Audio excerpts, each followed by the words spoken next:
आज का जो हमारा टॉपिक है अ, वो रहेगा रामनवमी उत्सव, जो कि अध्याय 6 है।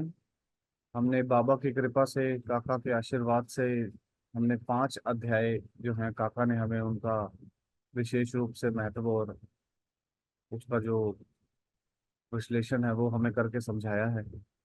शुरू के 5 अध्याय का साई चरित्र का, तो आज हम छठावां अध्याय शुरू करने वाले हैं, जो कि चैप्टर 6 है, जिसमें रामनवमी उत्सव मस्जिद का जीर्णोद्धार है। जैसे जैसे हमें टाइम परमिट करेगा उसको हम वैसे वैसे कंप्लीट करेंगे, लेकिन जो आज हम शुरुआत करेंगे वो हम रामनवमी उत्सव, उर्स और मस्जिद का जीर्णोद्धार यहीं से करेंगे। मैं थोड़ा सा जी मैं काका। करूं, शुरू करें। मतलब जी जी इन्हें तो जी जी रामनवमी उत्सव नहीं होगा शायद। मैं बताता हूं आपको। जी जी काका, देखिए, प्लीज शुरू करते हैं। जितने भी साई भक्त हैं, मैं सबकी क्षमा माफ कर ये कह रहा हूं कि ये साई की गीता है, साई का वेद है। और साई के हर एक मूवी में साई कुछ करना कहना चाहते हैं हमें, हमारे सदगुरुदेव। ये छठवां अध्याय है ना, ये छठवां अध्याय, इसमें बेसिक जो परिभाषा है अध्यात्म की, इसका बड़ा विस्तार से वर्णन आया हुआ है। अगर आप साई सच्चरित का स्ट्रक्चर देखें तो पहले तत्व ज्ञान आता है, यानी परमार्थ ज्ञान। उसके बाद लीलाएं आती है, और उसके बाद बाबा का उपदेश जो देना चाहते हैं वो होता है। छठवां अध्याय, पहले आज तक के पांचवा अध्याय में आपको जटिलता, क्लिष्टता कहीं भी दिखाई नहीं दी होगी। लेकिन इस अध्याय में शायद हम रामनवमी तक पहुंच भी नहीं पाएंगे, उसकी परिभाषा समझने में ही जाएगा। अब और एक चेतावनी देता हूं, जिन साई भक्तों को सिर्फ बाबा की लीलाएं, बाबा की कथाएं ये सुनने में इंटरेस्ट है, ये शुरू के जो छठवां अध्याय है, ये उनके लिए बोर साबित हो सकता है। उनका इंटरेस्ट उसमें नहीं हो सकता है। लेकिन जो बाबा पारमार्थिक मार्ग पर आगे प्रगति करना चाहते हैं, बाबा क्या कहना चाहते हैं और बेसिक पारमार्थ की परिभाषा क्या है, व्हाट इज टर्मिनोलॉजी, डेफिनेशंस, वो शुरू शुरू में आ जाएंगे। और बाद में फिर रामनवमी की कथा स्टार्ट होगी। आप मुझे ये बताइए कि आपको इन डेप्थ नॉलेज चाहिए हर चीज का, कि बस आरती साईं बाबा दिन जिंदगी भर करते रहना है? आप पर निर्भर करता है।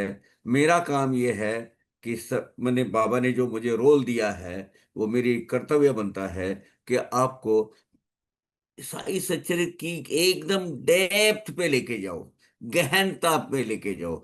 पता चले कि साई सच्चरित है क्या। ये महज एक तोता मैना की कहानी नहीं है। तो अगर आपकी इजाजत हो तो वो डिटेल में हमें वो देखना जरूरी है। शायद आज का पूरा सत्र उसी में निकल जाएगा। काका, आप हम सब यही चाहेंगे, मतलब मेरा विचार भी यही है, और दूसरे लोग भी अपना थॉट्स रख सकते हैं कि हम चाहे थोड़ा करें बट डीपली। करेक्ट। देखिए, अध्याय याद रखना। अध्याय 6, 10, 16, 17, 19, 23, 37, 49, 39, थोड़ा सा 39, 49 और 50, यह बहुत माने और अहम अध्याय है, जिसमें बाबा अपना जीवन का तत्व ज्ञान बोलते हैं। अध्यात्म क्या है, भक्ति क्या है, पंचमहाभूत क्या है, सूक्ष्म देह क्या है, कारण देह क्या है, महाकारण क्या देह है, ये सब विस्तार से आता है यहाँ। तो आज का जो अपना सत्र है, अगर आप सबकी इजाजत हो, मतलब कंपेयर चंद्र भैया, तो मैं स्टार्ट करूं। जी जी काका, हाँ। बिल्कुल। अब हम शुरू करते हैं बाबा के नाम से। सच्चिदानंद सदगुरु सदगुरु साईनाथ साईनाथ महाराज महाराज की की जय। जय। साईनाथ। अभी शुरुआती ही इस छठवें अध्याय की कौन से वो विषय देखो, हो संसारी या परमार्थी। हो यदि सदगुरु जीवन का साथी, संसार मार्गी हो या परमार्थ मार्गी हो, अगर उनके जीवन का साथी या जीवन को जीवन पर नियंत्रण करने वाला अगर जीवन का सारथी सदगुरु हो, सदगुरु ही भवसागर पार तारती, दिखाकर मार्ग परमार्थ का। अभी परमार्थ का मार्ग दिखाया है आगे। अगली कम से कम मैं आपको बताऊं, लगभग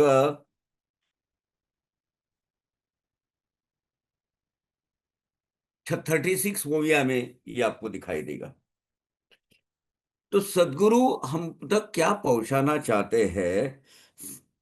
संसार मार्गी हो यानी गृहस्थाश्रमी हो, वानप्रस्थाश्रमी हो, संन्यासाश्रमी हो, अगर अपने जीवन की नैया को पार कराने वाला, दिशा देने वाला, उसको चलाने वाला अगर सदगुरु हो, तो फिर वो आपकी भवसागर की ये नैया पार हो सकती है। बाबा का उस वक्त का वर्णन किया गया है। धुनी की उदी सहित जब बाबा का वरद हस्त मस्तक पर पड़ता, हृदय में स्वानंद हिलोरे लेता, बहता प्रेम नेत्रों से। बाबा के स्पर्श में ही एक आनंद उस वक्त के लोगों ने फिजिकली लिया, और हम मानसिक लेवल पर आज वो ले सकते हैं। आगे चलेंगे, अपन उसको देखेंगे, एक एक्सरसाइज करेंगे जब हम सामने कभी मिलेंगे तो। बाबा प्रत्यक्ष रूप में आके आपके हाथ रख के जाते हैं। वो एक यौगिक प्रक्रिया है, हम बाद में देखेंगे उसको। नवल गुरु हस्त स्पर्श विधान, प्रलयाग्नि में भी जो न होवे दहन। यहां से अध्यात्म स्टार्ट हुआ।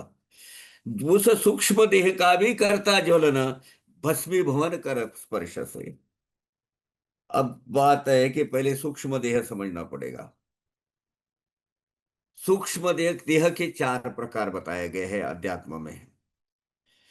सूक्ष्म देह यानी वासनात्मक शरीर, जो परमाणु देह, 5 ज्ञानेन्द्रिय, 5 कर्मेंद्रिय, 5 पंच प्राण, मन तथा बुद्धि, ऐसे 17 तत्वों के देह के होते हैं। देह के 17 तत्व है, मन बुद्धि, 5 ज्ञानेन्द्रिय, 5 कर्मेंद्रिय और पंच प्राण। इस तत्व से देह बनता है। अब देह को 17 तत्वों का, इसलिए तो 17 तत्वों का ढांचा, 17 तत्वों का ये जो स्केलेटन है बताया गया है। अब देह के प्रमुख 4 प्रकार है, ये समझ लीजिए। हम जो अभी देख रहे हैं, ये 4 प्रकार का देह है। एक देह है स्थूल देह, जो हम और आपकी जो इससे आइडेंटिटी होती है, यानी पंच महाभूतों से बना हुआ देह। पृथ्वी, जल, अग्नि, वायु, आकाश, इन पंच महाभूतों से जो निर्मित होता है शरीर, वो है स्थूल देह, देखने में देह। सूक्ष्म देह क्या है? अब इसमें क्या क्या आता है? अंतकरण, मन, बुद्धि, चिंत चित्त, अहंकार, इन घटकों का जिसमें स्थापित, इन घटक जिसमें जिस शरीर में स्थापित किए जाते हैं, वो है सूक्ष्म देह। अब बात क्या, इस मूवी में क्या कहा है? अगर आप शरीर ये जला भी दोगे, स्थूल देह आप जला भी दोगे, सूक्ष्म देह नहीं जलता। क्योंकि सूक्ष्म देह के पास क्या क्या है? वासना, मन, चित्त, अहंकार, ये जो है ना, वो एक्यूमुलेट करते रहता है। भले शरीर बदलो, सूक्ष्म देह वैसा के वैसा ही रहता है। क्योंकि देखिए ना, सूक्ष्म देह न जलने का कारण ये है कि वो एक्चुअली ये सब आपका हिसाब, जब तक सब प्राणी मात्रों प्रति, सब आपके जीवन में आए हुए अन्य आत्माओं प्रति जीरोराइज नहीं होता, आपको मुक्ति नहीं मिलती। तो ये सूक्ष्म देह प्रवास करते रहता है जब तक के सब उसके अकाउंट नील नहीं होते हैं। देखिए, इंडियन माइथोलॉजी, अपनी जो भारतीय तत्वज्ञान है, आध्यात्मिक तत्वज्ञान, वो 5 पिलर में बोलूंगा, 5 पिलर पे है। वो ये ध्यान में रखिए, उसके बाद अपना ये आगे का विवेचन समझने में आपको सुलभता हो जाएगी। 5 तत्व क्या है? ज्ञानेश्वर, अपने ज्ञानेश्वर भगवान ने भावार्थ दीपिका में बहुत स्पष्टीकरण विस्तृत विस्तृत स्वरूप से दिया हुआ है, जो कि डिराइव्ड फ्रॉम भगवत गीता। श्री कृष्ण भगवान ने कुरुक्षेत्र पर जो दिए थे, जो जो उपदेश किया है ना, वही भगवत गीता है। अब उसके 5 पिलर है एक्चुअली। एक पिलर क्या है, समझ लीजिए, ये समझेंगे आगे का प्रवास अपना क्या होगा, बड़ा सुलभ हो जाएगा। एक, जो चीज जब होनी है, जहां होनी है, जिस वक्त होनी है, जिस जगह होनी है, वो होकर ही रहेगी। नो इफ्स एंड बट्स, कोई अल्टरनेटिव नहीं है उसमें। जो घटित होना है वो वैसा ही होगा, वैसा ही होने वाला था, वैसा ही तय था, वैसा ही सुनिश्चित था। कोई बदलाव हम नहीं कर सकते। अब जिसमें लोग बहुत सारे ऐसा ये करते हैं, क्या करते हैं, अलग अलग अलग अलग अलग उसमें स्पष्टीकरण, जजमेंटल होते हैं, या खुद का खुद का पक्ष रखने की कोशिश करते हैं। नहीं भैया, आप अपनी जगह सही हो, लेकिन जो जैसा होना है वैसा ही होना है, कुछ फर्क नहीं होगा उसमें। सेकंड सूत्र, जो हुआ है आपके साथ, जो हो चुका है, जैसे होना था वैसा हो चुका है, आप गलत है या सही है कि इसमें कोई माने नहीं रखता। So don't carry guilt, don't carry regret, और डोंट टेक क्रेडिट। आपका अपना कुछ नहीं है उसमें, कोई आपका योगदान नहीं है। गलत हुआ है तो आप उसको अपना गिल्ट कैरी कैरी मत करो। क्रेडिट उसका अगर कुछ है तो उसका श्रेय अपने तरफ न मत ले लो। Don't carry guilt, don't take credit, और डोंट अपने आप को कोसो मत। हम क्या करते हैं पता है, अब अपने जरा जरा अपने विवेचना करिए, सही में हम जिंदगी अपनी जो आज का वर्तमान जी सकते हैं? What we are living today, अपने भूतकाल में बचपन से लेके अब तक जो जो घटनाएं घटित हुई है, वो डेटा यहाँ कलेक्ट करके रखा है, और वो डेटा एनालिसिस पे हम अपनी एक स्वयं विचारधारा बनाए हैं, और उसके हिसाब से आज का जीवन जीते हैं। कभी कभार किसी का टाइम में किसके साथ, आपके साथ आपको लगता है कि अन्याय हुआ है, ये हुआ है, उसके पीछे क्या भगवान की योजना थी, लीला थी, वो नहीं समझते हैं। हाँ, इसने मेरे साथ ऐसा ऐसा किया था, 12 वर्ष हो गए, उसके पहले उसने मुझे ऐसे ऐसे किया था, इसको छोड़ दो। अब वो क्या मजबूरी थी उसके पीछे, क्या कारण था, ये ये हम कभी सोचते नहीं। सो दूसरा सूत्र ये है, don't carry guilt, don't regret about it, okay, and don't take the credit also. तीसरा, साई सच्चरित्र में वो भी आई हुई है, जो भगवत गीता और ज्ञानेश्वरी, इसी 90% साई सच्चरित ये जो है ना, ज्ञानेश्वरी से आया हुआ है, भगवत गीता से आया हुआ है। नसल्या लागा बांधा काही, कुणी कुठेही जात नाही, नरा सकाय पशु पक्षाही, न करी कुणाई हळहळ। आपकी उस जीवात्मा के साथ में कुछ संबंध होने के वजह से ही आप एक दूसरे को मिलते जुलते हैं, एक दूसरे के जीवन में आते हैं, एक दूसरे के घर में जन्म लेते हैं। दो कट्टर दुश्मन, जिन्होंने जीवन का अर्थ नहीं समझा, उस वक्त एक दूसरे को माफ नहीं किया, खत्म नहीं किया, वो सूक्ष्म देह क्यारी करता है। अब जो नया शरीर धारण करता है ना, याद रखिएगा, दो सब बड़े कट्टर शत्रु एक दूसरे के भाई बन के आ सकते हैं, एक दूसरे का बेटा और बाप बन के आ सकते हैं, एक दूसरे के पति पत्नी बन के आ सकते हैं, जो डाइवर्स की कगार तक जाते हैं। ये कुछ ना कुछ बचा रहता है। एक दूसरे का जो लेना देना है ना, ये व्यवहार इनकम्प्लीट होते हैं। इसीलिए वही वही जीवात्माएं वह अलग अलग भेष बदलकर, अलग अलग स्वरूप बदलकर आपके जीवन में आते हैं। ये समझना बहुत जरूरी है। कुछ ऐसे लोग आएंगे कि आपके जीवन में आत्मानंद दे चंद घड़ी जाएंगे, 1 घंटा 2 घंटा आपके जीवन में आएंगे, फिर से वो आपको कभी दिखेंगे नहीं। लेकिन वो जीवन में आने के बाद आपके पास इतना आनंद आपके जीवन में देके जाएंगे, या जीवन के प्रति आपका रुख बदल देंगे। ऐसी आनंद की बीज बोकर जाएंगे, जिंदगी भर आप देखते रहेंगे, अरे ये आदमी ने, he change my attitude towards life. वो वैसा होना था, आपको वो ज्ञान उनसे मिलना था, उसी लिए वो आपके जीवन में आया। सो पहले रिश्ते नातों को समझो।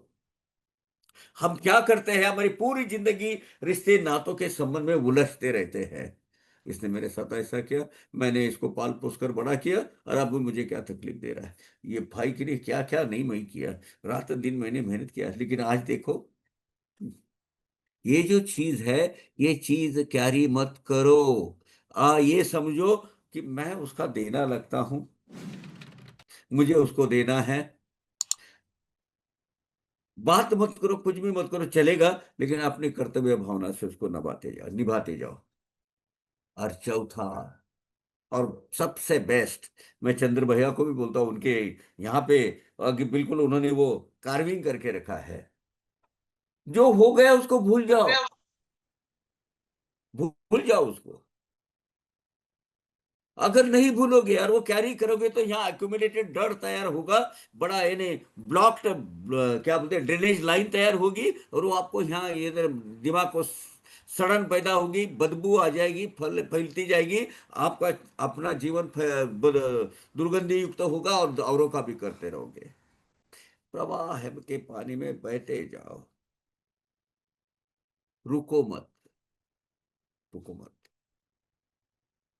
वहां आप रुकोगे, वो एक्यूमुलेट करके यहाँ रखोगे ना, तो वो आपको त्रासदायक है, औरों को भी त्रासदायक है। आप अपनी जिंदगी बदतर बनाओगे, दूसरे की जिंदगी बदतर बनाओगे। सो जो आपके साथ हुआ है वो भूल जाओ, भाई आगे बढ़ो, फॉरगेट द पास्ट। वो कैरी करोगे तो आप परमार्थ मार्ग में आगे नहीं चल सकते। Forget the past. रियली मैं जो पहला जो क्वेश्चन पूछा, हम जीवन जीते हैं क्या? आज हम वर्तमान क्या जीते हैं? वर्तमान हमारा पास्ट जीते हैं, खुले दिल से, खुले समझ अपन ये यहाँ जो अक्यूमुलेटेड जो स्टोरेज हमें दिया हुआ है, ये multi multi multi multi multi trillion bytes यहाँ जो रखा है डेटा, वो डेटा का एनालिसिस छोड़ दो, पॉजिटिव वे से ले लो उसको। वर्तमान आप जिएंगे नहीं, तो हम अब क्या करते हैं? पास्ट आज जीते हैं, और फ्यूचर जो पास्ट में जो एक्यूमुलेट किया है वो जीना चाहते हैं। तो really do you live life, you live your past. ये जीवन का, भगवत गीता का जीवन चौथा सूत्र है। और पांचवा सूत्र क्या है? सबसे अहम है, सबसे बेस्ट है। और बाबा भी बाबा तो इसमें बोलते हैं, देखो भगवान माफ करेगा, भगवान दयावान है, क्षमावान है, करुणावान है, उसको आपकी दया आएगी, आपके कर्म आपको माफ नहीं करेंगे। तो बाबा की बहुत सीधी सादी फिलॉसफी है, भैया तुझसे नहीं होता तो मैं तेरे भुगत लेता हूं, लेकिन कर्मों का फल तो बंदे भोगना पड़ेगा। लेकिन ये साई शक्ति कुछ अपने सर पे लेगी, हाँ, कुछ दर्द कम करेगी, कुछ अपने सर पे लेगी, कुछ तेरे सर रहेगा। कर्मों से किसको भी छुटकारा नहीं है, इसीलिए कर्मों को माफी भी नहीं है। भगवान माफ करेगा, कर्म माफ नहीं करेंगे, तो किससे डरो? हम भगवान से डरते हैं, अरे आज मैंने लोभान लगाना भूल गया, तबा तबा तबा माफ करो भगवान, मैं आज कैसे कैसी गलती हो गई। अरे वो मत छोड़, आज तूने अच्छे कितने कार्य किए वो देख। वो कर्म तुझे माफ नहीं करे। भगवान को तो तुम आज अगरबत्ती लगाना भूल गया है, वो डरे, वो भगवान किसी का अच्छा, एक याद रखना, एक सूत्र है, भगवान किसी का बुरा नहीं करते और भगवान किसी का अच्छा भी नहीं करते। फिर कौन अच्छा करता है तुम्हारा? वो जो अच्छा करते हैं वो तुम्हारे कर्म करते हैं। ये बेसिक तत्व रखो, फिर आगे मैं पढ़ता हूं। आगे क्या बोला है? नवल गुरु हस्त स्पर्श विधान, पर प्रलय अग्नि में भी जो न होवे दहन, उस सूक्ष्म देह का भी व्यक्त करता ज्वलन, भस्मीभवन कर स्पर्श से। अपना कर स्पर्श रखे, तुम्हारे सूक्ष्म देह के जितने विकार है वो भी भस्म कर देता है। जो नॉर्मल अग्नि जिस देह को जला नहीं सकता, सदगुरु का एक स्पर्श उसको जला देता है। अब ये चार देह जो मैंने बोला था, कौन से? एक स्थूल देह, दूसरा सूक्ष्म देह, तीसरा कारण देह। ये कारण देह क्या है बताए? ये कारण देह यानी मैं ही देह हूं। ये देह यानी मैं। ये ये जो दिख रहा है, ये स्किन स्टफ्ड बैग, ये जो है ना स्किन बैग, जो चमड़ी के अंदर भरी हुई है, हाड़ मांस का ये जो पुतला है, जिसके अंदर ठुस ठुस के जीवात्मा भरा हुआ है, इसका पता नहीं जिसको, या मैं, यानी मैं ऐसा दिखता हूं, ऐसा ये है वो।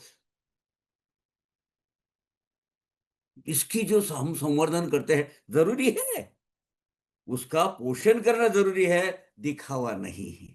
ये जो है, मैं देह हूं, ये अज्ञान धारण करने वाला है, वो शरीर जिसको कारण देह बोलते हैं। और महाकारण देह, ये महाकारण देह की ओर तो हम अभी आगे अभ्यास कर रहे हैं इसका। यानी मैं ब्रह्म हूं, उस जीवात्मा शिवात्मा जो है, उस परमात्मा परमेश्वर है, वो परमात्मा परमेश्वर का एक अंश यहाँ बैठा हुआ है। और वो उस यहाँ बैठने के हिसाब से किसके लिए? मेरे आध्यात्मिक प्रगति करने के लिए, मुझे भगवान के पास और नजदीक नजदीक लेके जाने के लिए। इसलिए मुझे शरीर का संरक्षण तो करना पड़ेगा, शरीर मुझे रखना पड़ेगा, शरीर का ख्याल रखना पड़ेगा, क्योंकि यही मुझे परमात्मा तक लेके जाने वाला साधन है। ये जिसको जाना, उसने देह का सही लिया। देह यानी मैं कैसा दिखता हूं, मैं कैसे दिखती हूं, ये नहीं। जो स्वरूप आपको मिला है, वो स्वरूप का जतन करो। और वो जतन इसके लिए करो कि महाकारण देह को समझो। इसमें वो आत्माराम जो है, अर्थात वो मैं ही हूं। अयम आत्मा ब्रह्मम, मैं ही ब्रह्म हूं। प्रज्ञानम आनंदम, ये जो चार वेद है, चार वेद के चार महावाक्य हम आगे देखेंगे, ये समझने के लिए। अब ये देह क्या है?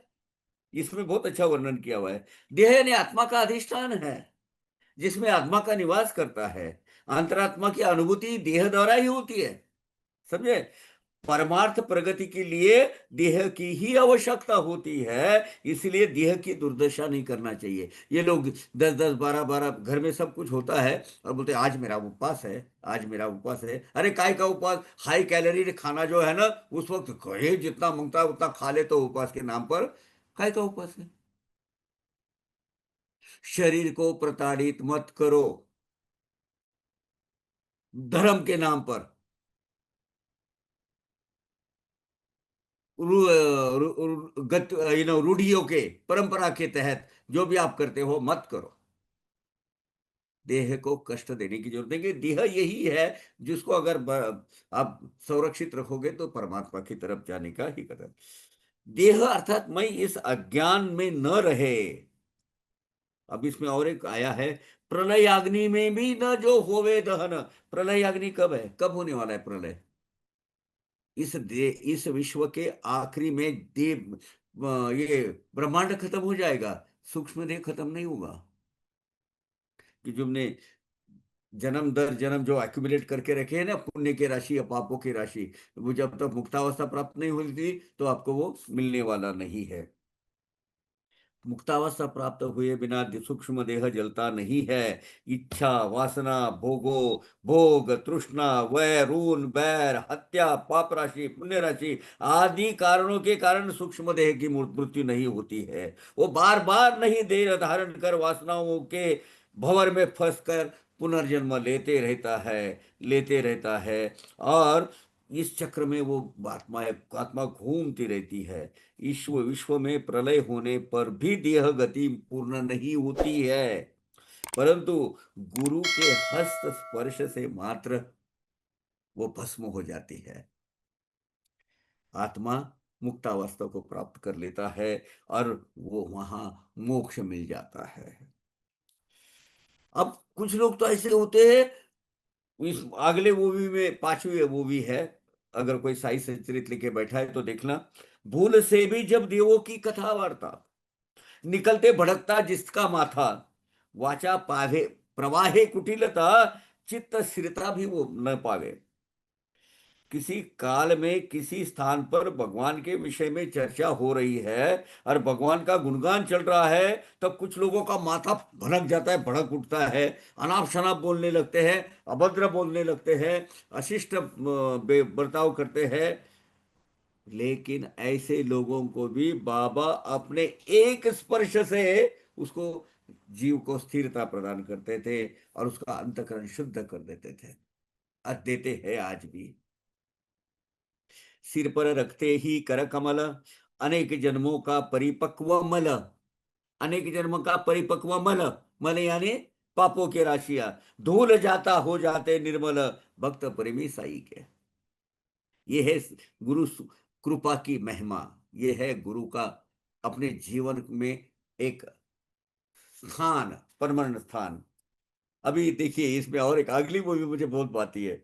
निहारते वह सुंदर रूप मनोहर, परमानंद से कंठ गदगद होकर, बहता नयनों से आनंद नीर, प्रकटता हृदय में अष्टभाव। अभी अष्टभाव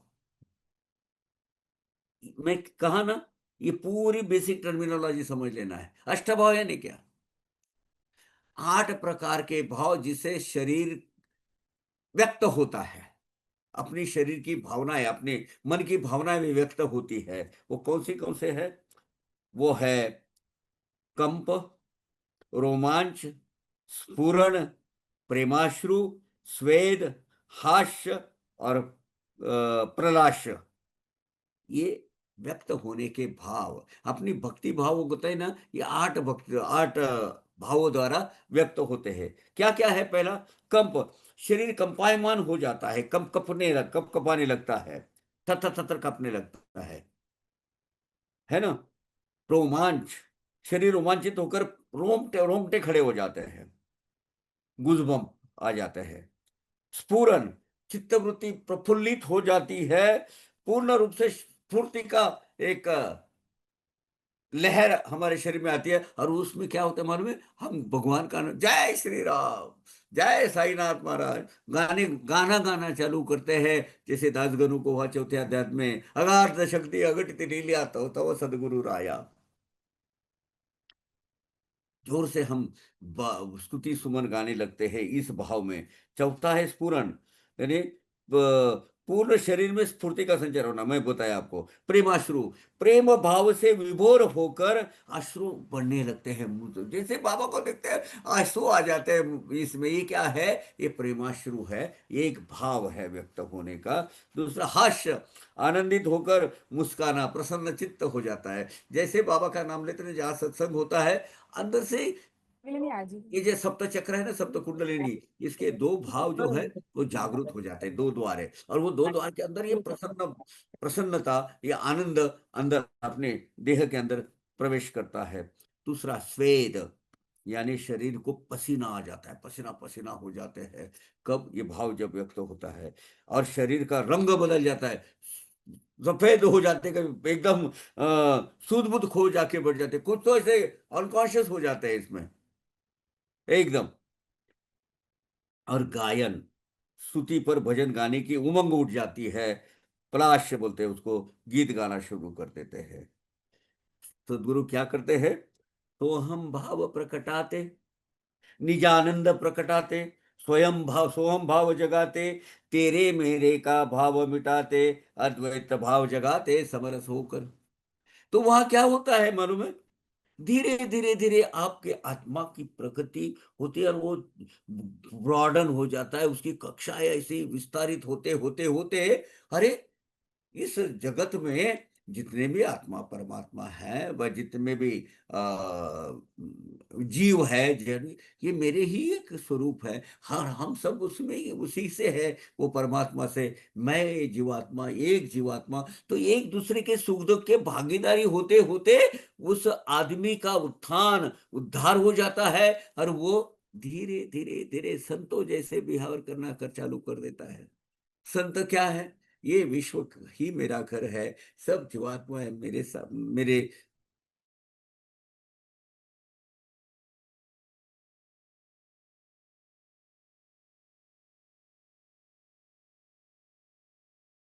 रुक गई आप, आपका वीडियो ऑडियो। जी जी लक्ष्मी जी, आई थिंक कुछ नेटवर्क इशू होता हाँ, है। हो गया। निशा जी, आपको मेरी आवाज आ रही है? जी भैया, चंद्र भैया, आपकी आवाज आ रही है। काका का वीडियो ईश्वर से फ्रोजन हो भिन्न गया होने पर जी आ गया। भाव को मिटा देते हैं, सर्वभूतों को समरूप देखने का भाव दृढ़ कराते हैं, अद्वैत भाव जागरूक कराते हैं। वो है कौन? ये किसी को बोर लगता होगा, आई एम सॉरी, लेकिन ये बाबा ने दिया हुआ है, बाबा ने यहाँ लिखा हुआ है। ये इसका कारण ये है कि ये बेसिक टर्मिनोलॉजी और ये बेसिक शिक्षा अगर आप समझेंगे नहीं, तो क्या होगा आपको? आगे फिर वो तोता मैना की कहानी तो पुरानी हो गई, वो ही चलेगा, उसका में कोई मतलब नहीं है। बाबा ने इस वक्त ऐसा किया था, क्यों किया था, क्या कैरेक्टरिस्टिक्स थे बाबा के, वो समझना बहुत जरूरी है। बाबा ने तो 42 अध्याय में बोला है, जिसको ज्यादा से ज्यादा अध्यात्म में प्रगति करनी है, साई सच्चरित के अलावा बड़ी किताब ज्ञानेश्वरी, भावार्थ दीपिका जिसको बोलते हैं, वो पढ़ी है। यानी वो जो टीकात्मक ग्रंथ है भगवत गीता का। करते श्रवण भागवत, अब ये इसके लिए कर लिखा हूं कि आपको ने जानकारी ज्यादा मिले। करते श्रवण भागवत, कृष्ण ही भासे साई निखिश कांत, लगता गा रहे हैं वो उद्धव गीत, भक्त निज हित साधने। अब ये उद्धव गीत क्या है? पहले तो भागवत क्या है? भागवत ये महर्षि व्यास जी ने इस ग्रंथ की रचना की है। इसमें कृष्ण भक्ति की महिमा और उनकी लीलाएं, रास लीलाएं वर्णित की गई है। इसमें 12 विभाग है, 12 स्कंद बोलते हैं उसको, चैप्टर्स है, और उसमें 18,000 श्लोक है।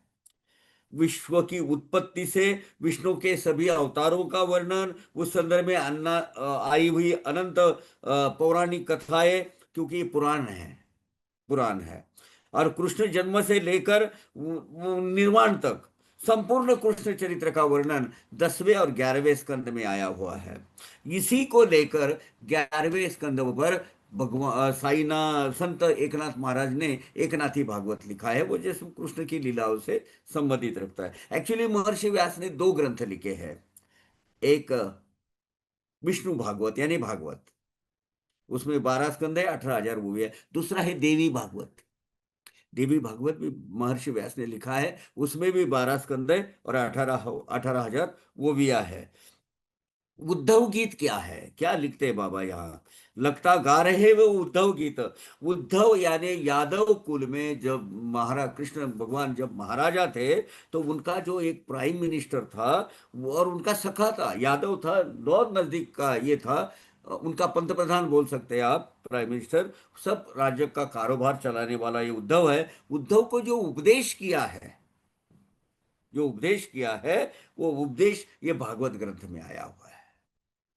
तो भागवत कथा सुनते जब हम बैठते हैं, तब ऐसा प्रतीत होता है कि साईं भगवान साक्षात भगवान श्री कृष्ण ही हमारे सामने बैठकर हमें ये लीला सुना रहे हैं, हमें भागवत समझा रहे हैं। भागवत में भक्तों का उद्धार करने के लिए श्री कृष्ण ने उद्धव को आत्मज्ञान का उपदेश दिया था। वो उद्धव तो एक निमित्त मात्र है, हमारे लिए दिया था वो प्रत्यक्ष साईं भगवान ने ही किया है, ऐसा प्रतीत होता है। क्योंकि भगवान ने साईं अवतार में यही उपदेश भक्तों को जगह जगह पर देके रखे, स्थान स्थान पर देके रखे हैं। अभी देखिए, हम जो व्यक्त होते हैं, हमारी भक्ति व्यक्त होती है, ये मैं सिलेक्टिव कुछ मूवियाँ ले रहा हूँ अभी। कुछ और ये है, जब स्वयं लिखना चाहते हैं तो हमसे कुछ नहीं होता, लेकिन बाबा की कृपा हो तो सब कुछ लिखा जाता है। काया वाचा मन पूर्वक लोटांगन साई समर्थ को अर्पण, धर्मार्थ काम मोक्ष पुरुषार्थ, ये समझना है यहाँ। धर्मार्थ, धर्म अर्थ काम मोक्ष, ये 4 पुरुषार्थ मिल जाते बिन मांगे ही, बाबा ये चारों भी प्रदान करते हैं। अब इसका जरा थोड़ा सा विस्तार से देखते हैं। धर्म क्या है? क्या है धर्म? धर्म यानी हमारी बुद्धि को शुद्ध सात्विक आचरण देने की सीख, जो देने वाली नियमावली है, नियम की प्रणाली है, वो है धर्म। विहित धर्माचरण कहते हैं हम, यानी सुयोग्य, अपने लिए, अपने प्रगति के लिए जो धर्माचरण है, वो धर्माचरण क्या है? वो नियमावली के साथ में आप चलना है। धर्माचरण की प्राप्ति हुई, धर्माचरण के मार्ग पर चलते हुए, किसी का खून चूसते नहीं, किसी को उल्टा सुल्टा न करते हुए, जो लौकिक ऐश्वर्य और प्रगति आप करते हैं, वो है अर्थ। ये भी एक पुरुषार्थ है। पैसा कमाना बुरी बात नहीं है धर्म को, लेकिन धर्म के अधिष्ठित, धर्म के मार्ग पर चलते चलते आपने कमाना है। बस आज मुझे इतना पैसा मिला, चलो लूट लो, नहीं। वो वो धर्माधिष्ठित अर्थ प्राप्ति नहीं हुई। आपको ये अलग अलग लगते हैं मार्ग, नहीं, लेकिन साथ में है। धर्म के आधार पर चलते चलते आपने जो अर्थ प्राप्ति की है, मैं एक क्या बोलते, पुलिस में बड़ा ओहदे वाला अधिकारी हूं, पैसा तो मिलता है मुझे 60-65 हजार, लाख 1.25 लाख रुपए, जो भी नौकरी नौकरी से जो पैसा मिलता है, सिर्फ उस पर गुजारा करते हैं, वो धर्माधिष्ठित अर्थ है। और बाद में अंडर द टेबल जो मिलता है, वो जब घूस मिलती है या भ्रष्टाचार से जो आप करते हो, नहीं, वो धर्माधिष्ठित नहीं, वो धर्म भी नहीं हुआ और वो अर्थ भी नहीं हुआ, दोनों भी पुरुषार्थ नहीं हुए। समझे? तो धर्माधिष्ठित पुरुषार्थ, और ये क्या है? और इसी के चलते अपने कर्म बंध में, विविध धर्म में, विविध इसमें रखकर जो आप वंश का विस्तार करते हैं, काम। अब ये काम का विकृत स्वरूप, जो पिक्चर अभी जो निकलती है चित्रपट, उसमें विलन रहता है, वो वासना के शिकार में, शिकंजे में आकर गलत काम करते बैठता है। अरे भाई, भगवान ने अपनी बीवी अच्छी दी है, उसी को उसी को क्या बोलो आप, वो नहीं, 2-4 हीरोइनी के नाम ले लो, और वो उसी को वही समझो, क्योंकि वही आपकी अर्धांगिनी है, सुख दुख में वही काम आएगी। आपके कपड़े निकालने के बाद, ऊपर वाला शर्ट निकालने के बाद, अपने बनियान से जो गंदगी आती है, वो गंदगी आने के बावजूद भी आपको जो बिलक जाती है ना, वो वही आपकी हीरोइन है भाई। वो जो 17 इत्र वित्र लगा के ये करते हैं ना, तो विहित आचरण कर कर, भगवान को साक्षी रखकर जो अर्धांगिनी आपके साथ आई, उसके साथ वंश विस्तार करना, ये काम है। और ये तीनों भी देखना, अभी 4 पुरुषार्थ है, भक्ति ये 5वां पुरुषार्थ मैं मानता हूं। 4 पुरुषार्थ जो है, ये 4 में से 3 हो गए, धर्म अर्थ काम। अब 5 4 से चौथा कौन सा है? मोक्ष। मोक्ष क्या है? अपने को प्राप्त करना है, वो साध्य करना है। और ये तीनों जो है तो साधन है। ये 3 साधन, पहले 3 पुरुषार्थ जो है वो साधन है, और अपने को साध्य करना है, पुरुषार्थ में मोक्ष प्राप्त करना है। तो जीवन सफल हो जाता है। यहाँ ये किस लिए बोला मैंने डिटेल में, कि चार पुरुषार्थ क्या है समझना है। और चार पुरुषार्थों के माध्यम से स्वयं की प्रगति करने के लिए भक्ति का ये पांचवा पुरुषार्थ जो भगवान ने हमें सिखाया आगे आएगा वो पांचवा पुरुषार्थ भक्ति का है। आगे की वो भी शायद उसको आज का पूरा निकल जाएगा। वो है कर्म, ज्ञान, ज्ञान, योग तथा भक्ति। इन चतुर्मार्गों से ईश्वर प्राप्ति, ये चारों चार दिशाओं में यद्यपि फिर भी पहुंचाती निज स्थान पर। अभी भगवान प्राप्ति के चार साधन बताया है, इधर चार मार्ग बताए हैं। कौन से? कर्म, ज्ञान, योग, भक्ति। इसलिए कर्म मार्ग, ज्ञान मार्ग, योग मार्ग और भक्ति मार्ग, इन चतुर्मार्ग, ये चार मार्ग से भगवान की प्राप्ति होती है।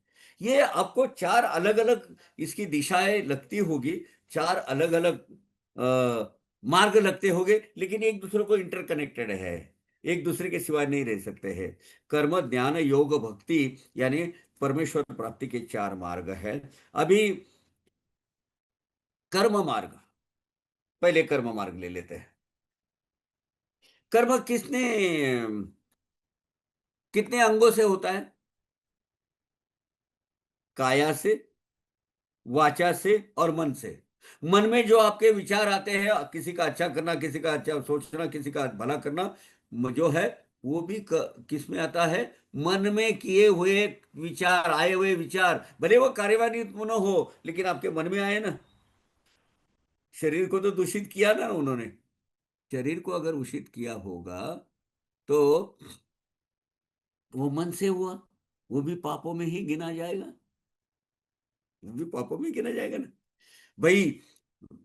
एक बहुत अच्छी सुंदर ललना देखकर वो आप उसको देख के आया, क्या है, भले आप नो मत बोलो, भले अंदर अंदर मन में, इसके अंदर बोलते जा रहे हो, पापी है, भले वो कार्यान्वित नहीं हुआ पाप, लेकिन एक है, उसकी जो तीव्रता है ना इस तरीके के पाप की, मन से किए हुए पाप की, उसकी जो डेंसिटी है वो कम होती है। साईनाथ भगवान ने कहा है कि एक जमाने में, एक जन्म में मैं कबीर था, और कबीर का एक दोहा है, मन गया तो जाने दे, मन गया तो जाने दे, मत जाने दे शरीर, मत जाने दे शरीर, ना खींचे कमान तो कहाँ लगेगा तीर। उन्होंने मन का परिभाषा समझे कि मन तो कहाँ का क्या सोचेगा, क्या भटकता दुश्मन बैरी न सोचे, इतना सोचेगा सब करेगा, लेकिन आप उसको, शरीर को कार्यान्वित व उद्दीपित या प्रेरणा मत दो उसकी कि वो गलत काम करते बैठे, है ना। कर्म कितने होते, किन से होते? काया से, मन से और वाचा से। किसी का दिल दुखा रहे हो, दिल का दुखाना बहुत बड़ा पाप है। मैंने बचपन में पढ़ा था, ना किसी का दिल दुखा, ना किसी की हाय ले, दिल के दुख जाने से प्यारे अर्श भी हिल जाता है।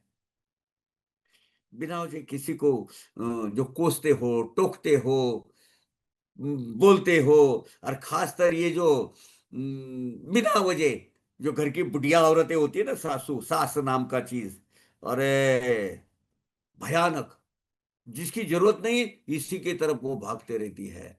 तुम्हारे माँ बाप ने ये नहीं सिखाया क्या? तुमने ये नहीं किया क्या? अच्छा, इतने दोगलेपन होती है ये पर्टिकुलर कैरेक्टर, ये सास कैरेक्टर, जो नियम अपने बहू को होते हैं वो नियम अपने बच्ची लड़की को नहीं लगाती।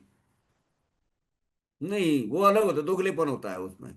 ये पाप है सबसे बड़ा। ना किसी का दिल दुखा, ना किसी की हाय ले, दिल के दुख जाने से प्यारे अर्श भी हिल जाता है।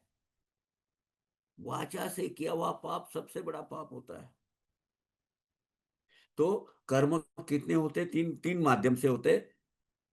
काया से, शरीर के द्वारा हलचल करने से, वाचा से और मन से। अब कर्म के कितने प्रकार है? कर्म के तीन प्रकार है।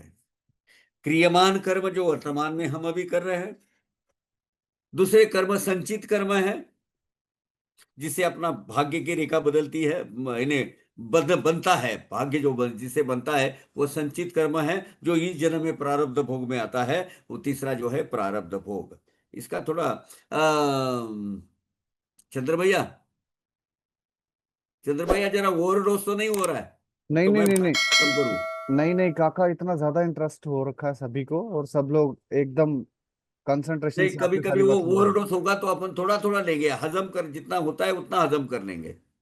नहीं नहीं, मुझे लगता है कि आज कुछ क्वेश्चन आंसर का सेशन नहीं है, तो हम इसको जल्दी रैप अप कर देंगे, बट आप 15-20 मिनट और आप अपना टाइम पूरा लीजिए काका, प्लीज। चलो ठीक है। तो ये कर्म के तीन प्रकार है इधर। ये जो वो भी है, ये वो भी दो तीन पानों, 2-3 पेजेस में उसका एक्सप्लेनेशन है। तो पहला जो है, हम तो कर्म तीन माध्यम से होते हैं हमने देखा। अब कर्म के तीन प्रकार है। कौन से? क्रियमान कर्म, संचित कर्म और प्रारब्ध कर्म। ये तीन हम पहले समझ लेते हैं। जैसे समझ लो आज अपनी जिंदगी अपन जी रहे हैं, और अपने जीव ये कर्म के तीन प्रकार होते हैं। जैसे भूख लगी, खाना खाया, भूख शांत हुई, कर्म खत्म।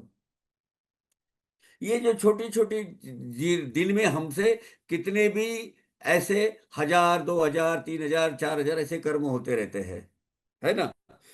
अपने द्वारा अभी वर्तमान में जो घटित हुई जो कृति है, उस कृति का त्वरित रिजल्ट भी प्राप्त होता है। प्यास लगी है, पानी चाहिए, किसने पानी दिया, पानी पी लिया, प्यास बुझ गई, गिलास रख दिया, कर्म खत्म। त्वरित उसका फल प्राप्त हुआ, प्यास लगी, पानी मिला। तो इसको बोलते हैं क्रियमान कर्म, जिसका रिजल्ट मिलता है। अभी मैं सादा नहीं बोलूं, किसको बोले अबे बोलेगे तो वो क्या बोलेगा, क्यों बे, तेरी माँ का, वो भी बोलेगा तेरी माँ का। अच्छे बुरे जो भी है, आपको उसका रिजल्ट इंस्टेंट आएगा। किसी का आप गिरेबान पकड़ के दो झापड़ मारोगे, वो भी गिरेबान पकड़ के दो झापड़ मारेगा, अगर आपके इक्वल ताकतवर हो तो। इमीडिएट इंस्टेंट उसका रिजल्ट, इसको क्रियमान कर्म बोलेंगे। अब कुछ कर्म ऐसे होते हैं, उसका परिणाम झेलने के लिए आप उस वक्त सक्षम नहीं होते हैं, या आपका उस वक्त नहीं होता है। अब ये ऐसे कुछ कर्म हैं जो आपके पेंडिंग पड़े रहते हैं। कुछ 2-4 दिन में फलित हो गए, कुछ 2-4 महीनों में हो गए, कुछ 2-4 सालों में हो गए, कुछ 2-4 सदियों में, अपने शताब्दी में हो गए, 2-4 जन्म में हो गए, है ना? कुछ कर्म ऐसे 40-40, 50-50 साल, 50-50 जन्म के बाद हो गए। क्या करोगे इसको? कर्म जो है, कर्म इसको बोलते हैं ऐसे, रोज के 2-4 या कभी ज्यादा ऐसे पीछे पीछे पेंडिंग जो पड़े रहते हैं, उसको बोलते हैं संचित कर्म। जमा कर होते रहेंगे। अभी इस जन्म में अब तक के हमने जो जिंदगी जी, जितने भी पुण्य कर्म या पाप कर्म किए हैं, वो पूर्व का जो घड़ा है, वो घड़ा है संचित कर्म। अब ये संचित कर्म कब तक रहेंगे? इस जन्म के आखिरी तक। जब आप इस छोला बदल दोगे, सूक्ष्म देह दूसरे शरीर में प्रवेश करेगा, तब भगवान लेखा जोखा देखता है और बोलता है कि इसने क्या क्या कर्म किया, क्या क्या नहीं, उसके हिसाब से उस आगे की योनि उसको मिलती है, आगे की प्रजाति में उसका प्रवेश होता है। जिंदगी भर इसने अगर दूसरों को प्रताड़ित किया है, लोगों का खून चूसा है, और लोगों को बहुत बुरी बर्ताव किया है, जाओ जानवरों के शेर बनो, बाघ बनो, भेड़िया बनो, खून चूसा है तो खटमल बनो। फिर से अगर बेसिक पैरामीटर आपने इंसान इंसान की तरह बिहेव किया होंगे, बेसिक पैरामीटर, तो अगले जन्म में इंसान का ही मिलेगा। ये कब होगा? जब ये सूक्ष्म देह दूसरे देह में प्रवेश करने के पहले आपका लेखा जोखा देखा जाएगा। उस हिसाब से गए अनंत जन्मों में दो कम से कम पाप किए हुए जो लोग जन्म है, वो भगवान चुनता है। वो छठवें दिन षष्ठी देवी आती है, देखो वहां आपका ये नसीब लिख कर जाती है, और उसके हिसाब से आपको अपना आगे का जीवन जीना होता है। इसका मतलब ये नहीं कि आप इसमें तब्दील नहीं कर सकते, बदल नहीं कर सकते, उसमें प्रगति नहीं कर सकते। बहुत प्रगति कर सकते हैं, वो आपके हाथ में है, वो है कर्म। आगे आएगा, आगे करेंगे, देखेंगे उसको।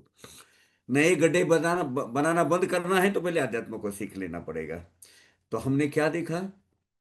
क्रियमान कर्म, दिन में जो जो पेंडिंग पड़े रहते हैं, वो उसका इकट्ठा होते रहते हैं, वो है संचित कर्म। और तीसरे, इस संचित कर्म अगले जन्म में प्रारब्ध भोग में जो परिवर्तित होते हैं, जो नसीब होता है गए अनंत जन्मों का जो फल है, वो फल यहाँ लिख कर आता है, और उसी तरह से हमें जीवन जीना होता है। ये होती है क्या? कर्म, तीनों। लेकिन ये है, ये बड़ा कड़वा सच है, कर्मों का फल तो बंदे तुझे भोगना पड़ेगा। ये हो गया एक मार्ग। दूसरा, कर्म ज्ञान योग भक्ति, चार मार्ग है ना। कर्म मार्ग, ज्ञान मार्ग, योग मार्ग, भक्ति मार्ग। पहला मार्ग हमने देखा। दूसरा मार्ग ज्ञान मार्ग।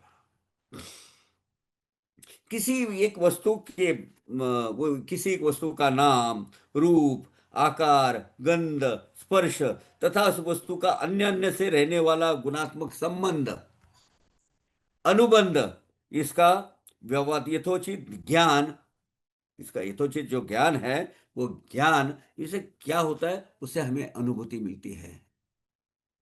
वो क्या? आपको एक अनुभूति मिलती रहती है। अनुभूति से ही ज्ञान का अनुभव होता है। देखो, ज्ञान दो होता है। एक लीनियर, जो हम जो स्कूल में पढ़ते हैं, वो क्या होता है, भौतिक ज्ञान जो हमको मिलता है। दूसरा अनुभूति। अनुभूति जन्य ज्ञान कभी भूलता नहीं आदमी। जब छोटा बच्चा होता है, उसको बड़ा आकर्षित होता है, ये जलता कैसे दिया, वो हाथ लगाने जाता है उधर, जब जल जाता है तो अरे ये तो जलता है, फिर वो उसको हाथ लगाने नहीं जाता है। ये उसको आई हुई अनुभूति है, समझे? ये उसको आई हुई अनुभूति है। वो ये ज्ञान परमानेंट ज्ञान हो जाता है। तो ज्ञान हमें प्रकृति भी देती है, ज्ञान हमें अनुभूति देती है, और ज्ञान अपने पूर्वजों के अनुभूति के ऊपर, उन अनुभूति वो भी हमें पता चलती है। और उन्होंने अपने अनुभव जिस ग्रंथ में, जिस किताब में लिखित स्वरूप से लिखे हैं, उसके थ्रू भी हमें ज्ञान मिल सकता है ना। तो विश्व, जीव, शिव, इनके स्वरूप और इनके अनुबंध, इनका ये जो इसका अपरोक्ष ज्ञान, यानी ज्ञान मार्ग। अभी ज्ञान के दो माध्यम है, एक है परोक्ष ज्ञान और दूसरा है अपरोक्ष ज्ञान। अपरोक्ष ज्ञान हम समझ लेते, पहले परोक्ष ज्ञान समझते हैं। पूर्वजों को मिली मिली हुई अनुभूतियां, उनको अनुभूतियों का संकलन जिस ग्रंथ रूप में या जिस किताब रूप में लिखा गया है, ज्यादातर शास्त्रों में और पुराणों में जो उपलब्ध है, उनके श्रवण से, उनके मनन से, उनके आत्मचिंतन से प्राप्त होने वाला ज्ञान, यानी परोक्ष ज्ञान है। ब्रह्म के स्वरूप को जानना, उनके अस्तित्व का अनुभव करना, यह निश्चित ध्रुव ज्ञान है। अपरोक्ष ज्ञान क्या है? ये सब जो चराचर है, ये जो प्रकृति है, जड़ जीवों में व्याप्त विश्व की चैतन्य शक्ति का, ये ब्रह्म का सच्चिदानंद स्वरूप जो है, ऐसे आत्मा का प्रत्यक्ष ब्रह्म रूप होने से, प्रत्यक्ष रूप से, ब्रह्म रूप से, ये आत्मा का ब्रह्म रूप है, इसका इस तरीके से होने वाला ज्ञान है, वो अपरोक्ष ज्ञान कहलाता है। अचानक कभी कभी ऐसा, कभी भगवान भी, सदगुरु भी की कृपा हो जाती है, अचानक वो ज्ञान आ जाता है, वो उन्मनी अवस्था प्राप्त होती है, और ये प्रकृति और परमात्मा, इसका उनको उसको ब्रह्म ज्ञान बोलते हैं। सोहम, उसमें इस अवस्था में क्या होता है? सोहम आत्मा, मैं ही वो परमेश्वर हूँ, सच्चिदानंद हूँ, अहम ब्रह्मास्मि, मैं ही वो भगवंत का स्वरूप हूँ, मैं ही ब्रह्म हूँ। ये ज्ञान है ना, ये ज्ञान अपरोक्ष ज्ञान है, और ये ज्ञान सदगुरु की कृपा के बिना नहीं बनता। इसके लिए सदगुरु की कृपा पात्र के लायक, उनकी उस लायक बनाना हमारा काम होता है। अभी ज्ञान के भी दो विभाग है। आप बोलेंगे पौर का क्या लगाए है, लेकिन साई सच्चरित में लिखा हुआ है। ज्ञान के भी दो विभाग है, एक है आध्यात्मिक ज्ञान और दूसरा है भौतिक ज्ञान, वो जिसको विज्ञान बोलते हैं। आध्यात्मिक ज्ञान और भौतिक ज्ञान, जहां विज्ञान खत्म होता है वहां आध्यात्मिक ज्ञान चालू हो जाता है। ये भी मैं कहता हूं। जैसे दो दृष्टि होती है। हमारी ये दृष्टि जो प्रकृति ने दी हुई जो आंख है, उसकी जहां तक के मर्यादा है, जहां तक के उसकी रेंज है, रेंज तक जो मिलने वाला जो अपना वो जो डेटा आंख को मिलता है, वो मस्तिष्क में जाता है। मस्तिष्क को एनालाइज करके फिर शरीर को बोलता है अभी तुझे ऐसा रिएक्ट होना है। लेकिन दृष्टि की कक्षा के परे जो हो रहा है, वो कौन से दृष्टि से पता चलता है? प्रज्ञा चक्षु से। प्रज्ञा, प्रगत बुद्धि जो होती है, उससे जो मिलता है, वो कौन सा ज्ञान है? वो अध्यात्म ज्ञान है। यानी नजर की नजर जहां तक पहुंचती है वो है विज्ञान, और नजर के परे जो मिलता है वो है ब्रह्म आध्यात्मिक ज्ञान। अध्यात्म यानी क्या? आध्यात्मिक ज्ञान है, बहुत बार अपन बोल चुके हैं। अध्यात्म अध्यात्म अध्यात्म, अरे अध्यात्म यानी क्या? अध्यात्म ने अधि आत्मना, हाँ, अधि यानी संबंध हमारा इस शरीर से, और इसे संबंध क्या है इसका, अंदर अपने अंदर झांक के देखना। ज्ञान कहाँ है? अपने अंदर झांक के देखना, इसको आध्यात्मिक ज्ञान बोलते हैं। ज्ञान वो आध्यात्मिक ज्ञान बाहर नहीं मिलेगा आपको कहीं। एक अंदर यहां मिलेगा, उसको बोलते हैं अध्यात्म, अधिक आत्मना, हाँ, अंदर झांकने की कला। अंदर झांको यानी क्या करो? खुद का विश्लेषण करो। आप कौन हो? आप कहाँ हो? किस हक पे हो? क्या करना चाहिए आपको, क्या नहीं चाहिए? ऐसे सवालात अपने आप में अपने को पूछ लेना, यही तो योग है। अपने आपके आत्मचिंतन के माध्यम से खुद को जान लेना, यही तो आध्यात्मिक ज्ञान है। आत्मना, आत्मा और आत्मा से संबंधित ज्ञान यानी आध्यात्मिक ज्ञान होता है। अब भौतिक ज्ञान, जैसे मैंने आपको बोला, विशेष ज्ञान, जैसे शास्त्रीय ज्ञान, तत्व ज्ञान, जड़ पदार्थ, निसर्गों में होने वाली घटनाओं का निरीक्षण, उथल पुथल, उसके ऊपर प्रयोग, संशोधन, उन्हें संगतवार एक क्रमबद्ध क्रोनोलॉजी में, order of set of order में उसको लगाना, उसकी नियमावली बनाना, और उससे क्या परिणाम होते हैं ये निरीक्षण करना, इसका एक सिद्धांत होता है, एक प्रणाली होती है, एक प्रमेय होता है, उसको शास्त्र कहते हैं। और ये हमारे जितने भी भौतिक शास्त्र है, वो भौतिक शास्त्र, we have not generated anything, सब यही है। हमने उसकी खोज की है, निर्माण नहीं किया है, खोज की है। यानी we have invented it, created नहीं। क्रिएशन तो वो उन्होंने करके रखा है, हमने सिर्फ देखा है ना। 5,000 साल पहले जब महाभारत हुआ, तब भी टीवी था? नहीं था। तो फिर वो संजय कौन था? वो जो कुरुक्षेत्र में जितना भी हो रहा है उसका बिल्कुल चलत चित्रण अपने प्रज्ञा चक्षु द्वारा वो धृतराष्ट्र को बताता था। तो आज क्या हो रहा है? घर बैठे आपको ये पता चला। अभी ये सब लोग अलग अलग जगह, दुनिया के अलग अलग शहरों में वहां बसे हुए हैं, लेकिन हम यहाँ बैठे हैं, हम सब बातें कर रहे हैं। ये क्या है? आज का टीवी, वो भी टीवी एक ही है, एक एक फ्रीक्वेंसी में वो चलते रहता है। तो भौतिक ज्ञान क्या है? प्रत्यक्ष डेटा एनालिसिस पे कुछ जो प्रमेय, प्रणाली, नियम प्रणाली बनाई जाती है, उसको शास्त्र करते हैं। ये हो गए कर्म देखा हमने, ज्ञान देखा, अब योग, योग मार्ग। 9:30 बज गए हैं। एक 10 मिनट और लेंगे, ये योग भी खत्म करते हैं और वो योग मार्ग और भक्ति मार्ग लेते हैं, फिर हम प्रश्न उत्तर के ऊपर चले जाएंगे। जी काका। इस शब्द का निर्माण यूज धातु से बना है। यूज यानी जोड़ना। यूज अर्थात अपना शरीर का आत्मा से संबंध जो आएगा, या विश्व की चैतन्य से साथ आपका जो संबंध आएगा, वो जुड़ जाना। इस जोड़ने का मतलब है योग। जिसके द्वारा मानव विश्व की चैतन्य शक्ति से जुड़ जाता है, उस जोड़ने के प्रक्रिया को योग कहते हैं। जीव का शिव से जड़ा हुआ संबंध, संयोग अर्थात योग, कर्म बंधनों से मुक्ति प्राप्त करने का साधन यानी योग, ज्ञान अथवा कौशल्य प्राप्त करने हेतु योग साधना में बहुत सारे, उसमें बहुत सारे अलग अलग उप प्रकार है। उसमें उसमें ध्यान योग है, राज योग है, अष्टांग योग है, सिद्ध योग है। ये से परमेश्वर प्राप्ति करने के अनेक साधन, अनेक योग के अनेक अनेक प्रकार है। समझे? अब आखिरी में सबसे बेस्ट जो अपने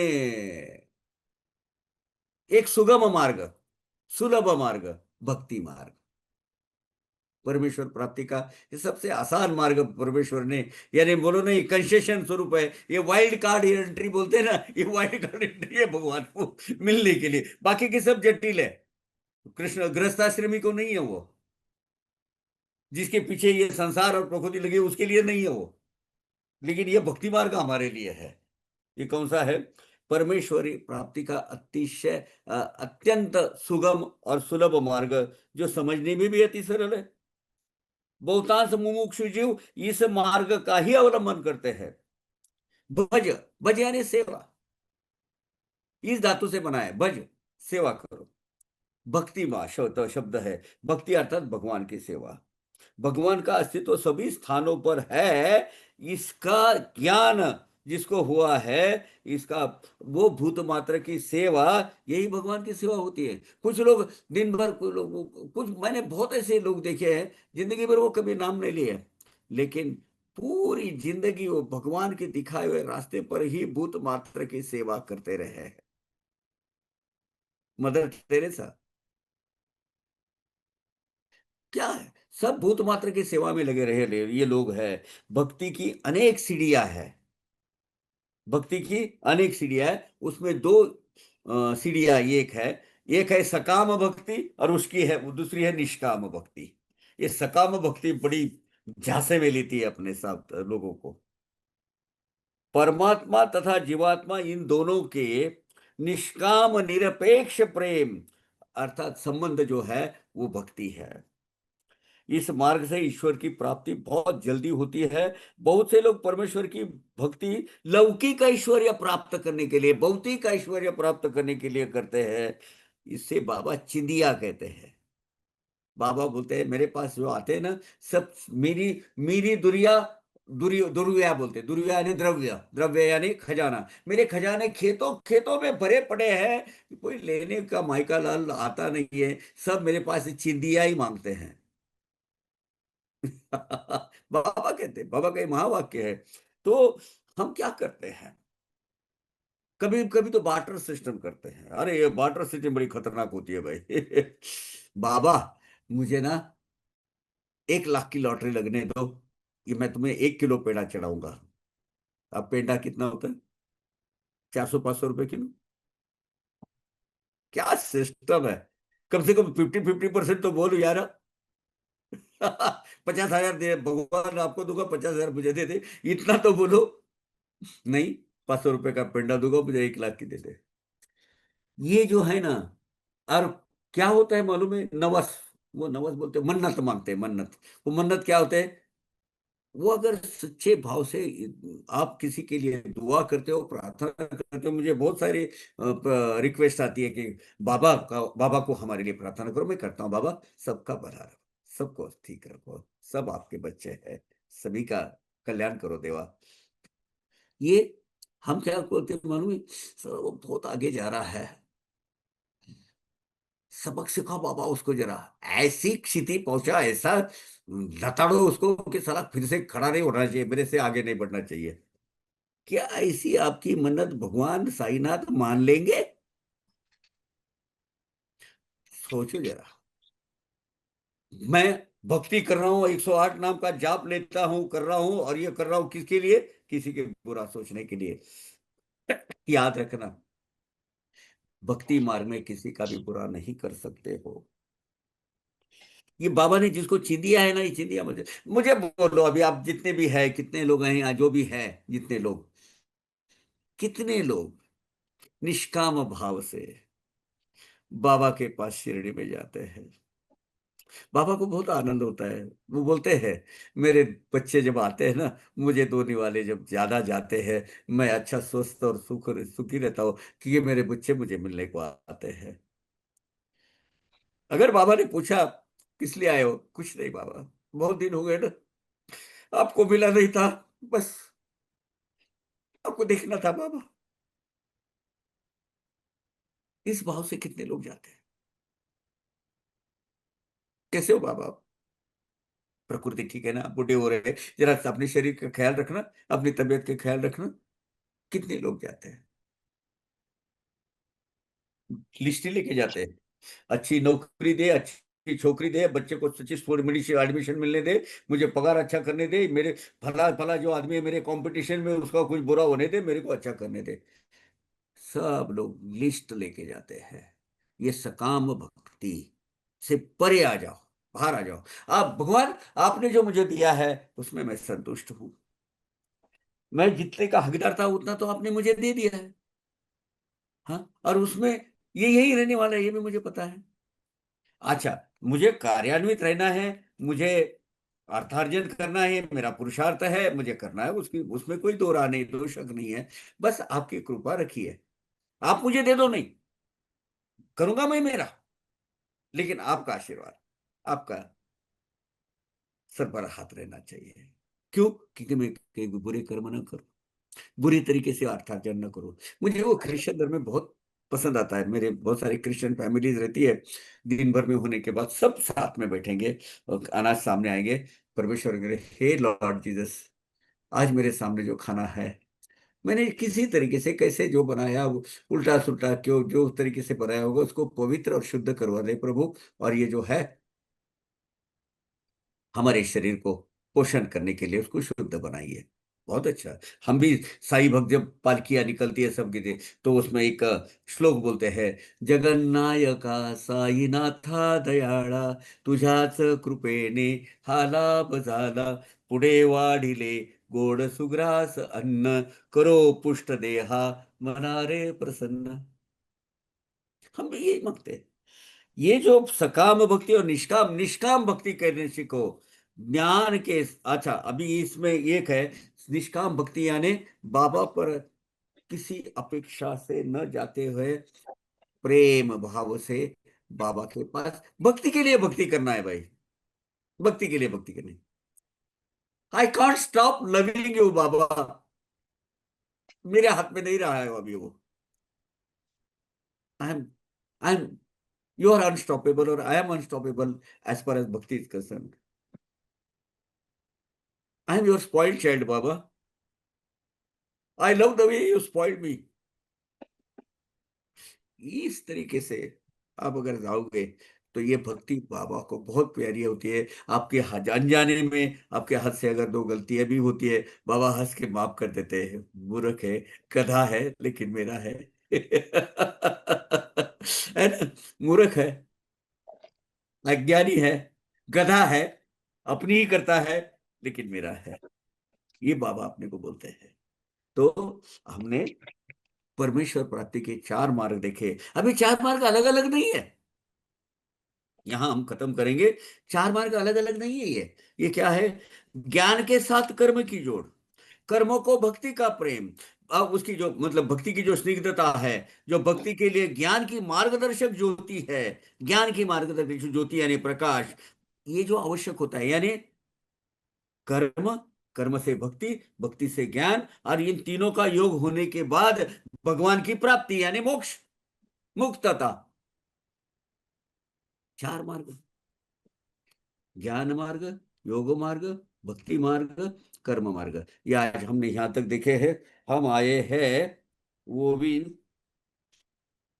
15 आ गई है। देखो मैंने बोला ये बड़ा क्लिष्टता और जटिलता का काम है, और ये समझ लेना है। अगर सिर्फ अपना अपने दिल को जो लाता है वो सब सुनने का, अब तक वो किया, आगे भी आएगा। लेकिन ऐसे चंद अध्याय है जो आपको डेप्थ में लेके जाएंगे।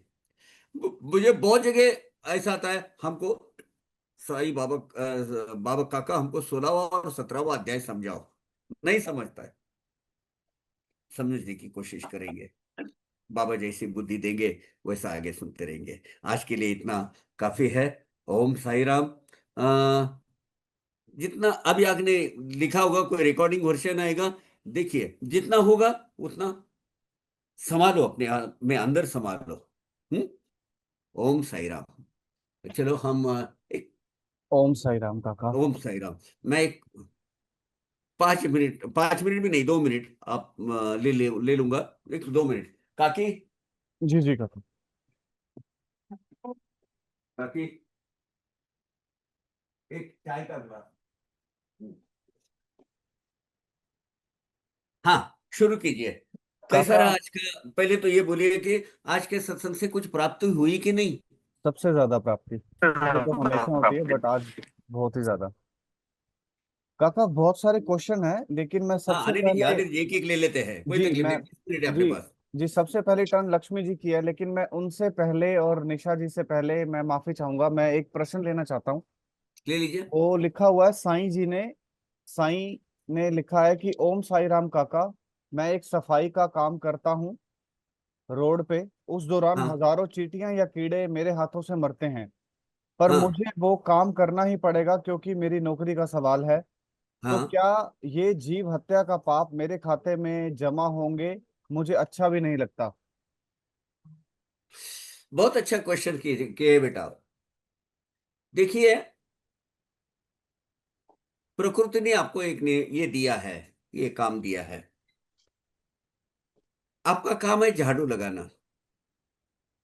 आगे चल के आएगा एक पंचायत सुना और पंचायत यज्ञ करके है, उसमें आपका इसका सवाल का जवाब मिल जाएगा। लेकिन अभी मिलता हूं बेटा, ये नहीं आएगा, ये आपके माथे नहीं आएगा। लेकिन ये अनजाने में आपके साथ में जो कीड़े मकोड़े मरते हैं, कोई इंसेक्ट्स वगैरह सब हो जाते हैं, इसका परिमार्जन कैसा होना है इसका, अगर आपको चाहते हैं, आपको कोई गिल्ट महसूस हो रहा है कि यार ये मेरे से गलत हो रहा है, तो भगवान ने सृष्टि बनाई है बेटा। वो सृष्टि अच्छे के लिए बनाई है, बुरे के लिए बनाई है। जैसे आप ये देखो, पेनिसिलिन, पेनिसिलिन का वो आविष्कार कैसा हुआ? अब पेनिसिलिन क्या है? फंगस है, बुरसी है वो। अब उसके अंदर कीड़े मकोड़े हैं।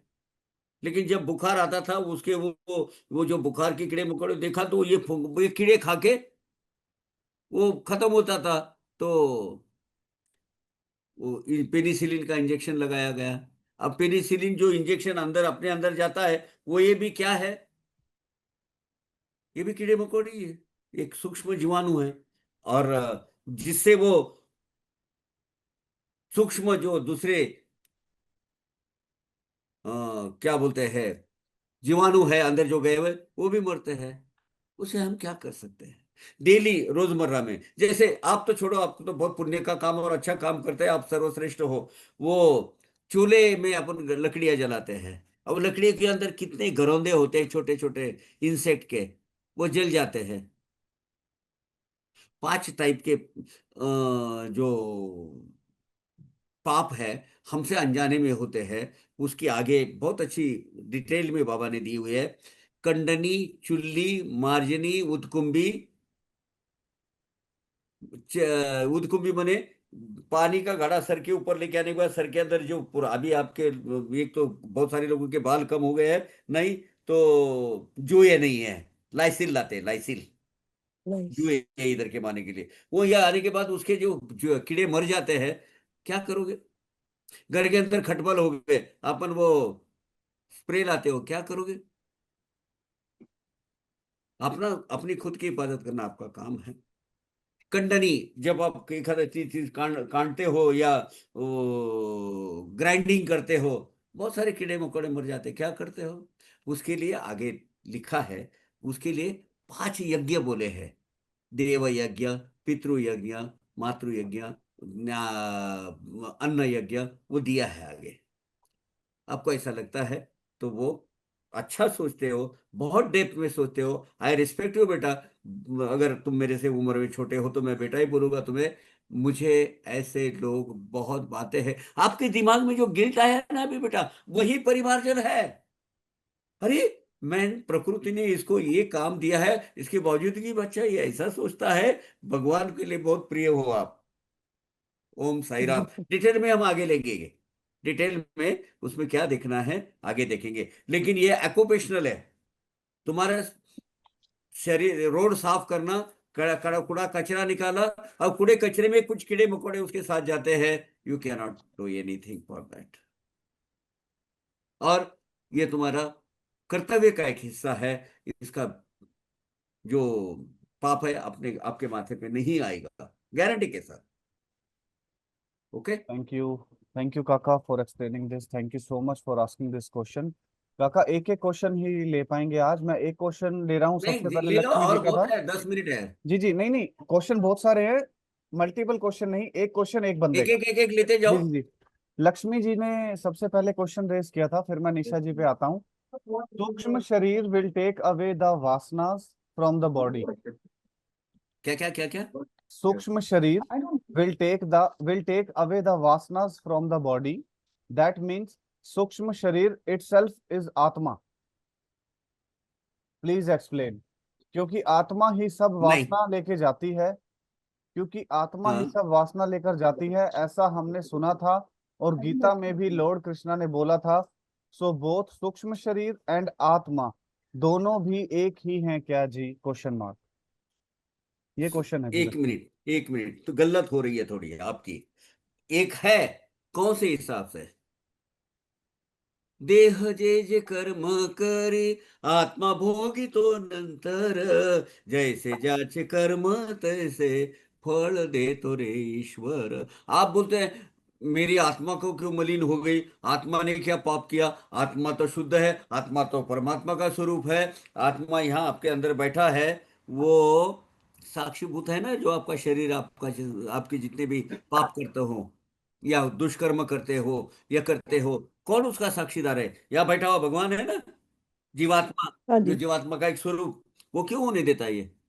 क्योंकि उसके अधिकार आपके सत असत विद्या के स्वरूप में जो यहाँ बैठा हुआ है, ये है सूक्ष्म जीव। ये सूक्ष्म जीव, ये जो ये कारण देह, कारण देह से जुड़ा हुआ है, तब तक के ये ठीक है। कौन करता है? शरीर। शरीर क्या होता है? मर जाता है, हाँ जी। नष्ट हो जाता है। पंच महाभूत लेके जाते हैं उसको। बचता कौन है? उसका सब गठड़ी, गठड़ी कौन लेके जाता है? सूक्ष्म देह। तो पाप कौन करता है? सूक्ष्म देह। वासना किसके में वो तैयार होती है? अगले जन्म में अगला जो रूपांतरण होता है, तो वो सब जो है ना, गठड़ी, पापों की या पुण्य की जो भी है, गठड़ी कौन लेके जाता है? शरीर लेके जाता है, सूक्ष्म नहीं जी। लेके जाता है ना। तो, सूक्ष्म, तो सूक्ष्म जीव आत्मा है। उसको नाम रूप रंग आकार नहीं है। लेकिन उसके साथ में ये जो जब जब शरीर में थे, जब तुमने ये जो अलग अलग अलग जो पैतरे अपना के जो काम किया है, उसका कौन भोगेगा? सूक्ष्म आत्मा शरीर। है। वही सूक्ष्म जीव यानी आत्मा है। लेकिन आत्मा के साथ ये है ना जंजाल। तो आप मुक्तात्मा नहीं हो, शिवात्मा नहीं हो। फिर से इस शरीर में लेके, ये जो गठरी है ना, गठरी जीरो जीरो जब हो जाएगी, तब आप क्या होगे? मुक्त हो जाओगे। आप मुक्तात्मा नहीं हो। सूक्ष्म जीव यानी मुक्तात्मा नहीं, सूक्ष्म जीव यानी आत्मा। ओके। आत्मा, ओके। हाँ। ओके। सूक्ष्म शरीर माने आत्मा। हाँ। अच्छा। ओके कौन जी। सा आत्मा? सब ये हाँ। साथ में जोड़ के साथ में लेके चलने वाला। इसलिए तो अच्छा। भगवान स्वरूप कबीर जी बोलते हैं, भला हुआ मेरी गगरी फूटी। तो हर एक इसमें बोलते हैं, भला हुआ मेरी गगरी फूटी, मई पनिया भरन से छोटी, मेरे सर से टली भला। हाँ, यही तो करना है। ये बला टालना है हमें, शुद्ध बुद्ध अपना सूक्ष्म कारण देह, और वो भी भगवान क्या बोलते हैं, आप सदगुरु के स्वरूप में, सदगुरु के शरण में हो, वो सूक्ष्म देह भी जला देंगे। तो काका जी, ये सूक्ष्म शरीर अगर अच्छे काम किया तो स्वर्ग जाता है, बुरे काम किया तो नरक जाता है। तो उधर पाप ये सब सूक्ष्म शरीर ही भोगता है क्या? ये देखिए, स्वर्ग क्या है? Picnic point. आप अच्छे अच्छे काम है, कर्मों का, आप अच्छे अच्छे कर्मों काम का करे हो, फल है। जरा थोड़ा चार पैसा कमाए हो, तो जा रहे हैं। नहीं नहीं, जा रहे हो कहीं, 8-10 दिन सहल हम्म। करके वापस आ जाओ, पैसा खत्म, आ जाओ वापस, हम्म। तो स्वर्ग प्राप्त होगा ना? नहीं मांगना है भगवान को। ये स्वर्ग में जाने की सोचो भी मत। इसका एक रास्ता बाबा ने बताया है। ये रास्ता क्या बताया है? जितना आप अच्छा कर्म कर रहे हो, दिन में दिन, शाम को जब सोते हो, बाबा को बोलो, बाबा जाने में अनजाने में मेरे में इससे कुछ अच्छा काम हो गया होगा, तो आपके चरणों में अर्पण, मेरे पास नहीं है, मेरे पास जमा हो जाएगा, मैं जाऊंगा फिर शाम को एक बॉटल लेके, या तो फिर कहा जाऊंगा, कहीं सैर करने जाऊंगा, थोड़ी मैच मौज मस्ती करूंगा। दादा वो मेरे पास रखो ही मत, हर दिन में बाबा के चरणों में रखो। पुण्य का अकाउंट जीरो करते रहो रोज, वो अपने हाथ में। पापों का अकाउंट कर्म भोगते जीरो करो, जिस दिन वो जीरो हो जाएगा, आप मुक्त हो गए। समझ वो गए? तो सही बात है। हाँ, समझ गए, वो तो समझ गए काका जी, लेकिन मेरा क्वेश्चन ये है कि अगर ये सूक्ष्म शरीर जो है वो ही भोगता है, वो नरक जाते तो उधर हम सुनते हैं ना, गरुड़ पुराण में नरक, बोलता है नरक क्या है? सफरिंग। सफरिंग। जो और लोगों को गरुड़ दिया है वो पुराण में, सफरिंग आपको करना है। गरुड़ पुराण में भी बोलते हैं ना, ये पानी में डालते हैं, लाइक ये अग्नि में पुरानी डाल। मिथ्स में बताया था आपको, सही रास्ते में रखने के लिए, सही रास्ते में रखने के लिए। ऐसा करेंगे तो ऐसा होगा, वैसा करेंगे तो वैसा होगा। होता है यही, इधर ही भुगतना है, प्रकृति के चक्कर में आके पिसना है। यही नरक है, यही स्वर्ग है। यही आपके हाथ में है, मनुष्य जन्म में जीरो करने के दोनों भी अकाउंट, ना प्लस और ना माइनस। जब वो जीरो अवस्था आ जाएगी, आप मुक्त अवस्था आ जाएगी आपको। अच्छा जी। चलिए दूसरा ले लीजिए क्वेश्चन। जी थैंक यू काका जी, थैंक यू लक्ष्मी जी। निशा जी आप प्लीज अनम्यूट कीजिए और अपना क्वेश्चन पूछिए फटाफट। ओम साई राम चंद्र जी, ओम साई राम काका। ओम साई मेरा राम। प्रश्न ये था, जैसे आप बोल रहे थे ना काका कि कर्म फल और भाग्य सब हमको भोगना ही पड़ता है, हाँ तो मेरा ये पूछना था कि कई ग्रंथों में लिखा है कि इस ग्रंथ का पाठ करने से हाँ। की प्राप्ति होती है। तो मेरा ये सवाल था कि फिर जब हम अच्छे कर्म करेंगे और साथ साथ अपनी भक्ति भी जारी रहेंगे, तो कि इसी जन्म में मुक्ति की प्राप्ति हो जाए। पहले तो ये दिल का वहम छोड़ दो कि किसी ग्रंथ पढ़ने से आपको कोई आपके जो पापों का ढेर या कर्मों का ढेर कम होने वाला है। नहीं, आपको वो बुद्धि मिलेगी, वो जो ग्रंथ पढ़ोगी उसमें वो बुद्धि मिलेगी कि कौन से कर्म नहीं करने। ओके जो करके रखे हैं वो तो भुगतने हैं। आगे जी। ये पवित्र ग्रंथ, पवित्र जो है, ये जो होली स्क्रिप्ट है, वो पढ़ने से आपको ये अकल आएगी कि क्या नहीं करना चाहिए। ओके हाँ, ये ग्रंथ जी पढ़ने काका। से, ये ग्रंथ पढ़ने से आपका कर्मों का बोझ कम नहीं होगा। ये अक्ल आएगी कि हाँ अब ये मुझे होना है, मुझे भुगतना है, and let me prepare for it, तो समाधान है। ओके और साई शक्ति क्या तो करेगी? अब जब भक्ति करेगी, साई शक्ति क्या करेगी? अरे अब बच्चे फिर ज्यादा बोझ हो गया है, चलो कुछ मैं कम कर देता हूँ। तुम करेगी, तुम नहीं। वो आप भजन गाते हैं ना काका के कुछ साई लेंगे और कुछ कर्म आप हाँ, वो सहेंगे। करते हैं ना, करते हैं कौन सा बाबा। भजन है वो काका? हाँ, ये मनर उदास कौन जी सा? का भजन है। मतलब कर्मों का फल तो बंदे तुझे भोगना पड़ेगा, लेकिन ये साई शक्ति कुछ दर्द कम करेगी, कुछ अपने सर पे लेगी, कुछ तेरे सर रहेगा। हाँ। बाबा को गाने का थैंक यू बहुत अच्छा काका। लगता है ये। Thank you. समझ में आ गया, thank you. Thank you okay, Nisha ji. हाँ जी एक बोलिए। Thank you. एक वैभव जी का प्रश्न है, उसके बाद मैं साई राम जी का लूंगा। उन्होंने लिखा हाँ। है, वैभव जी ने, आपकी वाणी से बाबा के उपदेश सुनकर मन और आत्मा दोनों ही आनंदित हो गए। थैंक यू वैभव जी। जैसे आपने कहा, हमें वर्तमान में जीना चाहिए, ना कि पास्ट के लिए पछताना या चिंता करना। काका एक हम्म, प्रश्न था, कभी कभी हम भूलना चाहते हैं, लेकिन लोग या परिस्थितियां बार बार हमें याद दिलाकर चोट पहुंचाती हैं। ऐसे में हम बाबा की कृपा से कैसे अपने मन को शांत और मुक्त रखें, ताकि हम अपने जीवन पूरी तरह से जी सकें? कृपया मार्गदर्शन दीजिए। ये वैभव जी का प्रश्न है। वैभव जी, वैभव जी, आपको ये सब कहीं डर लगता है किसी रास्ते से जाते हुए? क्योंकि आपने सुना है कि वो रास्ते जाके भूत पकड़ लेता है। क्या करते हो आप? राम राम राम राम राम राम, मुझे उससे बचाओ, राम राम यार, मैं अकेले जा रहा हूँ, अंधेरा रास्ता है, सुनसान है, आगे पीछे कोई आएगा, हे भगवान, ये भगवान, ये भगवान, ये भगवान। भगवान का नाम लेते हो कि नहीं? ये मेरे जीवन में कुछ अस्थिरता ना आवे, कुछ गलत ना होवे, कुछ क्षति ना पहुंचे, इसके लिए हमेशा प्रार्थना करते हो ना, भगवान मेरा अच्छा दिन जाने दे, सब करने दे, सब ठीक होने दे। उसी तरह भगवान का ये बोलो, भगवान मुझे पास्ट में जो मैं कैरी कर रहा हूँ, जो मुझे बहुत प्रताड़ित करता है, बहुत सताता है, वो भूलने की शक्ति या उसके परिणाम मुझ तक न आने की शक्ति मुझे दे दो। उतनी मुझे एक कला मुझे एक दे दो, मैं आपका बड़ा बनूंगा, क्योंकि वो मुझे बहुत सताती है, मेरा पास्ट मुझे बहुत सताता है, मुझे उसको भूलने दो। मैं आपके भक्ति में इतना रममान हूं कि पीछे जो हुआ है ना, भूल जाओ। बस ये मांगते चलो बेटा। वह होता है घर में, खासकर ये महिला, मैं एक महिला, अमेरिकन महिला है, मैं उसको जानता हूँ। उसके पिताजी ही उस पर अत्याचार करते थे एट द एज ऑफ 14, लेकिन आज वो बहुत अच्छी स्पिरिचुअल लीडर है, यूएसए में, यूएसए बॉर्न है। होता है उसको, you got to forget, you got to forgive, don't forget. क्यों? क्योंकि वो फॉरगेट नहीं है अपने हाथ में, लेकिन फॉरगिव अपने हाथ में है। जब फॉरगिव करोगे तो धीरे धीरे धीरे वो उसका रिजल्ट नील हो जाएगा, नलीफाई होते जाएगा बेटा। Thanks for asking, very good question. Thank you Vaibhav ji, thanks काका। काका एक प्रश्न है साईं राम जी का। हाँ, काका, बाबा के दर्शन कैसे हो सकते हैं? निष्काम भक्ति के पथ पर चल रहे हैं तो दर्शन की लालसा है बहुत। कौन कहता है कि आपको दर्शन नहीं होते आज?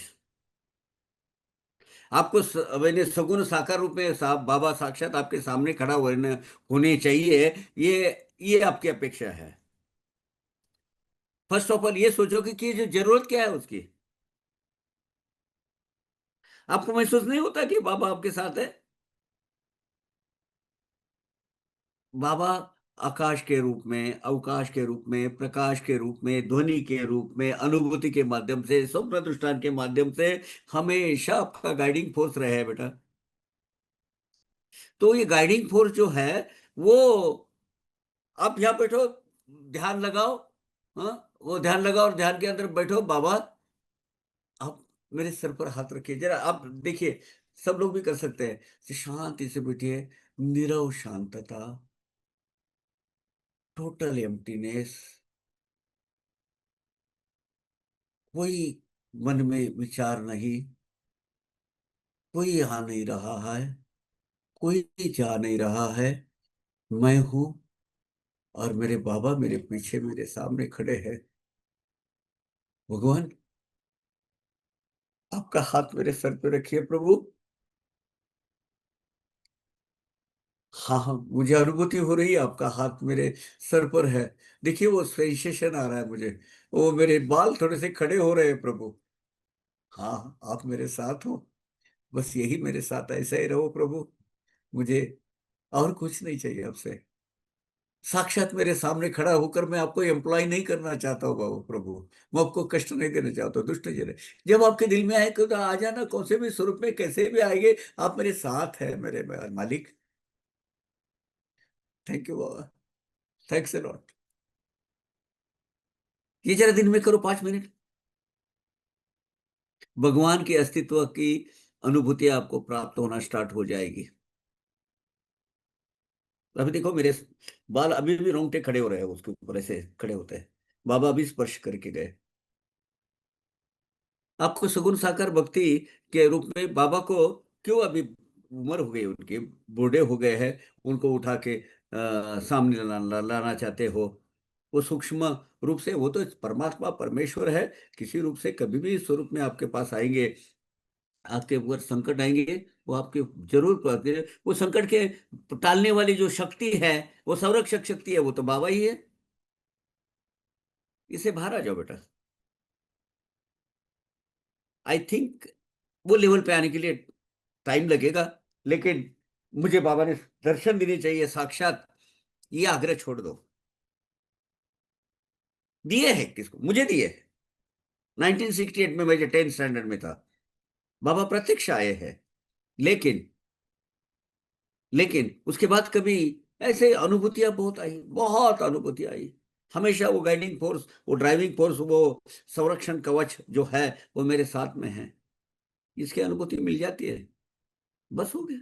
यही है प्रभु। I think I answered your question.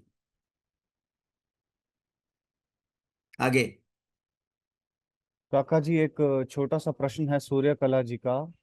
Without हाँ, past how can you we be in, like how can we be in the present.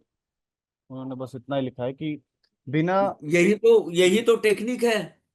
Past जी रही हो, प्रेजेंट कहाँ जी रही हो? पास में एक्यूमुलेटेड जो डेटा है वो लेके पढ़ के सबको कोस रही है, नसीब को कोस रही हो, वो भाई को कोस रही है, बहन को कोस रही हो, पिता को कोस रही है, बच्चों को कोस रही हो। तो जीवन जीवन कहाँ जी रही हो? भूल जाओ उसको। आज का अपना मेरे साई मेरे साथ है, दुनिया भली ना हो। बस यही पकड़ के, एक धागा पकड़ के, निश जो हो गया भूल जाओ। फ्यूचर में क्या बनने वाला है पता नहीं। Forget the past, don't think of future. आज अपना जीवन जैसे आ रहा है, उसको जीने की कला सीखो। How you have to do this, you have to start forgetting the things. Forget नहीं होता है तो फॉरगिव द थिंग्स।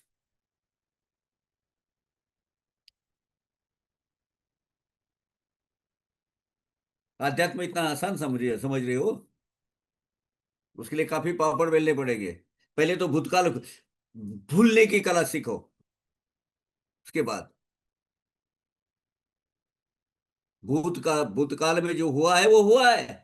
जो खत्म हो गया वो उसको भूल जाओ। जो हो गया सो हो गया। अब उसको पकड़ के, वो जो मरे हुए मुर्दे गाड़ के फिर से वो पकड़ के रो रो के फायदा क्या है? भूल गए वो, भूल जाओ उसको। Okay Surya Kala ji, I am sorry if I am harsh, but no, this is what it is required. No, no, Kakaji, excellently said. हाँ, Excellently said. Yes, yes, we have to either forgive or forget. बस खत्म करो। Thank और you फिर से सूर्य Thank कला उसको, you. जी। ये जो कूड़ा कचरा जो यहाँ कैरी कर रही हो ना अब तक, वो छोड़ दो। वर्तमान में जीना सीखोगी। Thank you, वर्तमान में जीना Kakaji. सीखोगी। अगर सीखना है तो ये पहले पास्ट पीछे छोड़ के आ जाओ। कुछ नहीं है मेरे पास, है नहीं। मैं एक जीवात्मा हूँ, मेरे बच्चे, मेरे बाल, ये सब मिथ्या था, ये प्रकृति है। वो सब ले, वो अपने अपनी जगह पे गए, ले गए अपना, आपने उनके तरफ में जो कर्तव्य था वो निभा दिया। Don't expect, don't nothing. अपना अपना जीवन जितना है उतना जियो। आगे। Thank you. काका Yes, जी thank एक, you. Thank you, thank you Surya Kala ji. काका जी, एक प्रश्न है, क्या गीता के श्लोक ही पढ़ना चाहिए या हिंदी में भी उसे पढ़ सकते हैं? मतलब इनके कहने का अर्थ ये है कि क्या संस्कृत में ही गीता के श्लोकों को का अध्ययन करना चाहिए या उनका हिंदी में भी? समझ में आते तो पढ़ो समझ भाई। में, जी जी जी, मैं भी यही बोलने वाला था कि अगर आपको संस्कृत समझ में उसका आ जो रही अगर है तो अर्थ पढ़ लीजिए समझता आप। है आपको, समझ के लेती हो। अभी आएगा, मैं नेक्स्ट सेशन में मैं आपको ही पढ़ने लगाऊंगा उसको। वो आने वाला है, तो तो दी दी दी। वो पढ़ हाँ लेना। बिल्कुल। और अगर आप हमको समझा देना। जी। जो बात अपने को समझ में आती है उसमें पढ़ो। अगर आप संस्कृत की तज्ञ हो, संस्कृत समझती हो, हाँ, जो मंत्र, जो ऋषि मुनियों ने सिद्ध किए हुए मंत्र है, वो मंत्रों के मतलब शब्दों के जो समुच्चय होता है, उसमें एक ताकत होती है, वो पढ़ना चाहिए। जैसे सूर्य मंत्र, गायत्री मंत्र, ये सिद्ध मंत्र है। हनुमान चालीसा, ये सिद्ध मंत्र है। अभी वो भी आप ग्रंथ वो पढ़ के, वो श्लोक से आपको अगर कुछ समझ में आता है तो समझो, कर लो। किसने मना किया? समझता है क्या? जी जी काका, समझ गए आपको। एक अनन्या चिन्तयन्तो मां ये जना पर्युपासते तेषां नित्याभियुक्तानां योगक्षेमं वहाम्यहम्। बेटा बता इसका अर्थ क्या है? मैं बताऊंगी जी। बताओ। अभी क्या है, क्योंकि आपने वो रट रट के हाँ, पढ़ाई इसीलिए है। नहीं नहीं, इसमें क्या नहीं है नहीं नहीं, ना ये शुद्ध आपने बोली, मेरा कहने का मतलब नहीं समझो। आप बताओ, बोले तो अर्थ बताओ कि बोली भाषा में इसका अर्थ क्या है। ये बोली प्रश्न भाषा उनका नहीं। में ये जो है, आपने अध्ययन करके समझ लीजिए। बोली भाषा में आप इसका कभी इस्तेमाल करती हो क्या, संस्कृत का? अहम गच्छामि, अहम गच्छामि, ऐसा कुछ बोलती हो क्या? बोलती हो तो बंगाली में ना। तो जो समझ में आता है, जो इजीली कनेक्ट होती है, वो माध्यम चुनो। डेली के आपके जीवन का हिस्सा आज रह गया है क्या संस्कृत? रह गया? नहीं। तो अभी आप क्या करोगी? ये पढ़ोगी, उसका अर्थ बताओगी। ये क्या हुआ? पांडित्य, इंटेलेक्ट। वो इंटेलेक्ट से कुछ पता चलेगा? जो यहां उतरता है वो भाषा अपनाओ। ठीक है, ये मुझे कहना है, दूसरा कुछ नहीं। जी काका। आगे प्रीति दीपक जी का हैंड रेज है अभी। बहुत सारे हैंड रेज हैं, सबसे बोलिए। पहले इन्होंने किया था। प्रीति जी आप प्लीज अनम्यूट कीजिए। ओम साईं काका। ओम साईं ओम साई राम, चर्च में जरा और सभी जोर से भक्तों को बोलिए। तो ओम साईं। ओम साई आवाज ओम राम। नहीं आ साईं रहा काका। है। ओम साई हेलो। राम। अभी हाँ आ रहा है? बोलिए। हाँ। काका, ये कर्म जो है वो इतना इन डेप्थ टॉपिक है कि खत्म ही नहीं होने जैसा है। पर अभी आपने कहा कि सेवा सेवा जो है वो हम पर जीव की सेवा करके हम परमात्मा को प्राप्त कर सकते हैं। तो मैंने अभी रिसेंटली कहीं सुना था कि जब जिस हर किसी को अपना कर्म का फल भुगतना है, और ऐसे में अगर हम सेवा के भाव से किसी और के कर्म के फल में वी इंटरफियर, और उसको कुछ लेसन सीखना था उस सिचुएशन में, पर हम उसको परोपकार के भाव से हम उसकी मदद कर देते हैं, वो उधर से निकल जाता है। तो does that affect, they don't learn that lesson, and then we get the पाप कि हमने बीच में आके वो कर दिया out of love, out of attachment और वॉट एवर। तो ये क्या सही है? ऐसा होता है क्या? बहुत अच्छा क्वेश्चन पूछा। अब वो बात ये है, मैं एक आपको एग्जांपल देता हूँ। अभी एक तो तय है कि कर्म अपने को भुगतना है, no excuse from it, correct. वो आपको भुगतना है, ये करेगा। मैं आपको भुगतना बोला, उसकी डेंसिटी कम करने के लिए नहीं बोला हूं। डेंसिटी कौन कम करेगा? आपके अच्छे कर्म। ऐसा है, समझ लो, भगवान ना करे, लेकिन किसी आपके नजदीकी किसी को हॉस्पिटल में भर्ती करना है। इमीडिएट इमीडिएटली आ गई इमरजेंसी। भर्ती होते ही जैसे स्ट्रेचर अंदर लेते हैं, वो मैनेजमेंट क्या पूछता है? पहला क्या पूछता है? इतना इतना पैसा जमा करो। यानी अब तक के आपने जो चंद कागज के टुकड़े जो बैंक में जमा करके रखे थे, जो आप ये शरीर छोड़ने के बाद आपको कुछ काम नहीं आने वाले, वो जो बैंक में जमा करके रखे थे, वो आते टाइम पे अगर वो 5 लाख का चेक दे दिया आपने, फिर वो आत्मा का क्या हुआ? जो सफरिंग है, वो सफरिंग इमीडिएटली, एक्सरे वाला आ रहा है, पैथोलॉजिकल आ रहा है, सीटी स्कैन वाला आ रहा है, इसका ये आ रहा है, सब सुविधा हो रही है, हर तरह की उसको ट्रीटमेंट मिल रही है, और वो ठीक होके बाहर आ रहा है। अब ये परिणाम किसका है? चंद कागज के टुकड़े आपने अब तक बचा बचा के जो बैंक में रखे थे उसका। बराबर। इसके लिए क्या हुआ? उसका जी। सफरिंग कम हो गया। अब जी। राम नाम की बैंक, साई नाम की बैंक, अगर मैं आप ये डिपॉजिट करते जाओगे, तो जो आपको जान पे आने वाला था, वो एक किले पे छूट जाएगा, छूट जाएगा। ओ क्यों? awesome. क्योंकि उसकी जो डेंसिटी है, वो डेंसिटी कम करते लाती है। यही तो सारी शक्ति है।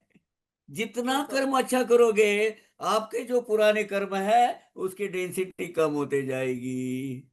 तो सेवा भाव क्या करेगा? कर्मों का फल डाइल्यूट कर देगा। यही तो है सेवा, तो सेवा में लगो। तो ये जो सेवा कर रहा है उसके पर्सपेक्टिव से हुआ, पर जिसका कर्म जिसको भुगतना था उसका इंटरफेरेंस हो गया उसके उसने भी पर्सपेक्टिव अगर से। ऐसा ही सेवा भाव अपनाया तो उसका भी तो कम हो जाएगा, है कि नहीं? अच्छा, वो ओके। आपके जैसे आपके समझो कभी करीबी रिश्तेदार है, उसको एडमिट करना है, पैसा आपने भरा है, इसका अर्थ क्या हुआ? आपने उसकी सेवा कर दी, लेकिन ये आप अपने किस हिसाब से लेना चाहिए? मुझे उसकी देना लगती थी, इसलिए मुझे भरना पड़ा। अच्छा हुआ, वो ठीक हुआ, मुझे उसका कुछ अनंत जन्मों को कुछ देना है, इसलिए मेरे से वसूल करने के लिए आया। इसके बहुत सारे उदाहरण हैं। अभी जरा थोड़ा सा लेट हो गया है, इसलिए मैं कर नहीं सकता, जी लेकिन ये समझ लो पहले, सेवा भाव है ना, थैंक यू। निष्काम थैंक कर्म सेवा, वो जो है वो इस तरीके से डाइल्यूट करती है। Thank you for asking you good question. Thank you. जी। अभी हम यहीं से कंटिन्यू करेंगे नेक्स्ट वीक, क्योंकि अभी हमने जो छठा अध्याय है उससे पहले जो काका ने जो बताया कि ये आज का जो टॉपिक था, ये सब प्री रिक्विजिट थे रामनवमी उत्सव के। तो इतने तो आगे प्यारे, आएगा। जी इतने अच्छे तरीके से काका आज आपने जो हमें एक्सप्लेनेशन दी है, और बाबा ने जो ये सब करवाया है आपके थ्रू, और ये हमारा सौभाग्य है कि आज जो लोग इस सेशन में शामिल थे, मैं उनका सौभाग्य मानूंगा। बहुत ही अच्छा सेशन था काका, बहुत ही अच्छा। तो इस सेशन को रैप अप करने से पहले ये मैं छठवां सिर्फ अध्याय ही बहुत अच्छा है, मेरा बहुत प्यारा अध्याय है। जी जी जी, इसको रैप अप करने से पहले मैं सिर्फ दो लाइनें बोलना चाहता हूँ, जो बाबा ने साई सच्चरित्र में भी कही हैं। त्यास बाबांचे एका उत्तर, माझिया प्रवेशा नलगेदार, नाही मज न आकार ना लगे द्वारा। विस्तार, वसे निरंतर सर्वत्र। हाँ, ये मेघा के बारे में ऐसा हुआ है, जी ये या इसके अध्याय चिड़िया के 28 बारे में में। 9वें अध्याय में। जी हाँ, 28 में भी है, 9वें अध्याय में भी है। जी, हर जगह वो बाबा का जो चिड़िया Please वास है। समझने explain वाले in जो लोग English or होते हैं। Hindi. Ji No, Chandra ji, please explain that in English or Hindi, please. हाँ, Please explain in English or Hindi. जी जी जी, क्या इसको बोल हम रही है? इसको जी जी जो जी जी बोला था ना। जी जी जी जी जी क्या बोल रहे जी हैं? जी, लक्ष्मी मैं जी कह समझ रहे हैं नहीं पाया। लक्ष्मी जी कह रहे हैं कि इसकी एक्सप्लेनेशन कीजिए हिंदी या इंग्लिश में, वो हम अगले सेशन नहीं में नहीं, वो करेंगे तो लक्ष्मी जी। देखिए लक्ष्मी जी, जब ये पूरा हाँ आपका जी। एक इसका एडिशन आवर्तन खत्म हो जाएगा ना, you will be totally transform in A something different personality, if you are really taking it in depth as a knowledge of the life, ये साई सच्चरित को, at the end I can assure you, you will be totally a transformed personality। I wish. अगर अपने जीवन में आपको ये जो बाबा की विचारधारा, बाबा की जो है, ये अगर अपना लेती हो, at the end you will see ये लक्ष्मी आज जो है वो उसके बाद बहुत अलग रहेगी। हाँ जी। हाँ मेरे मुंह से बाबा जी को निकाला था जी।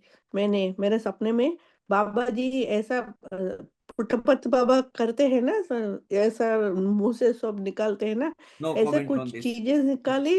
No comments on Shirdi this. बाबा आ गई है। ये मेरे मुंह ये से अपना शिरडी बाबा आ गई है व्यक्तिगत मेरे ये मेरे है। सपने में। ये नहीं, सही है ना, सपने में होता मेरे है ये। सपने में ऐसा आ गई है बाबा जी। हाँ, मैं ये इसके जो लिए है, मैं ये आपसे पूछना चाहती व्यक्तिगत हूँ। स्वरूप की अनुभूति है ये। No comments on this. Om Sai Ram. काका, वो जो कबीर जी की का दोहा जो आपने कहा था बहुत सुंदर था, वो मन तो जाने दे, मत जाने दे शरीर, इसके शरीर, बाद वाला दो लाइन रिपीट हाँ कर वो दीजिए। बोलता हूँ। Please मन repeat जाने in दो, English. मन गया तो जाने दे, मत जाने दे शरीर, ना खींचे कमान तो कहाँ लगेगा तीर।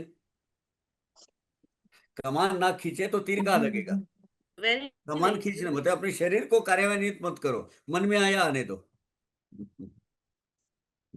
जी काका, ये सेशन रैप अप करने से पहले एक बार हम सुजय भैया के लिए प्रेयर करेंगे, और हाँ, फिर सुजय भैया के लिए प्रे किए, और he is progressing so well, तो it's well yeah. All Baba's blessings.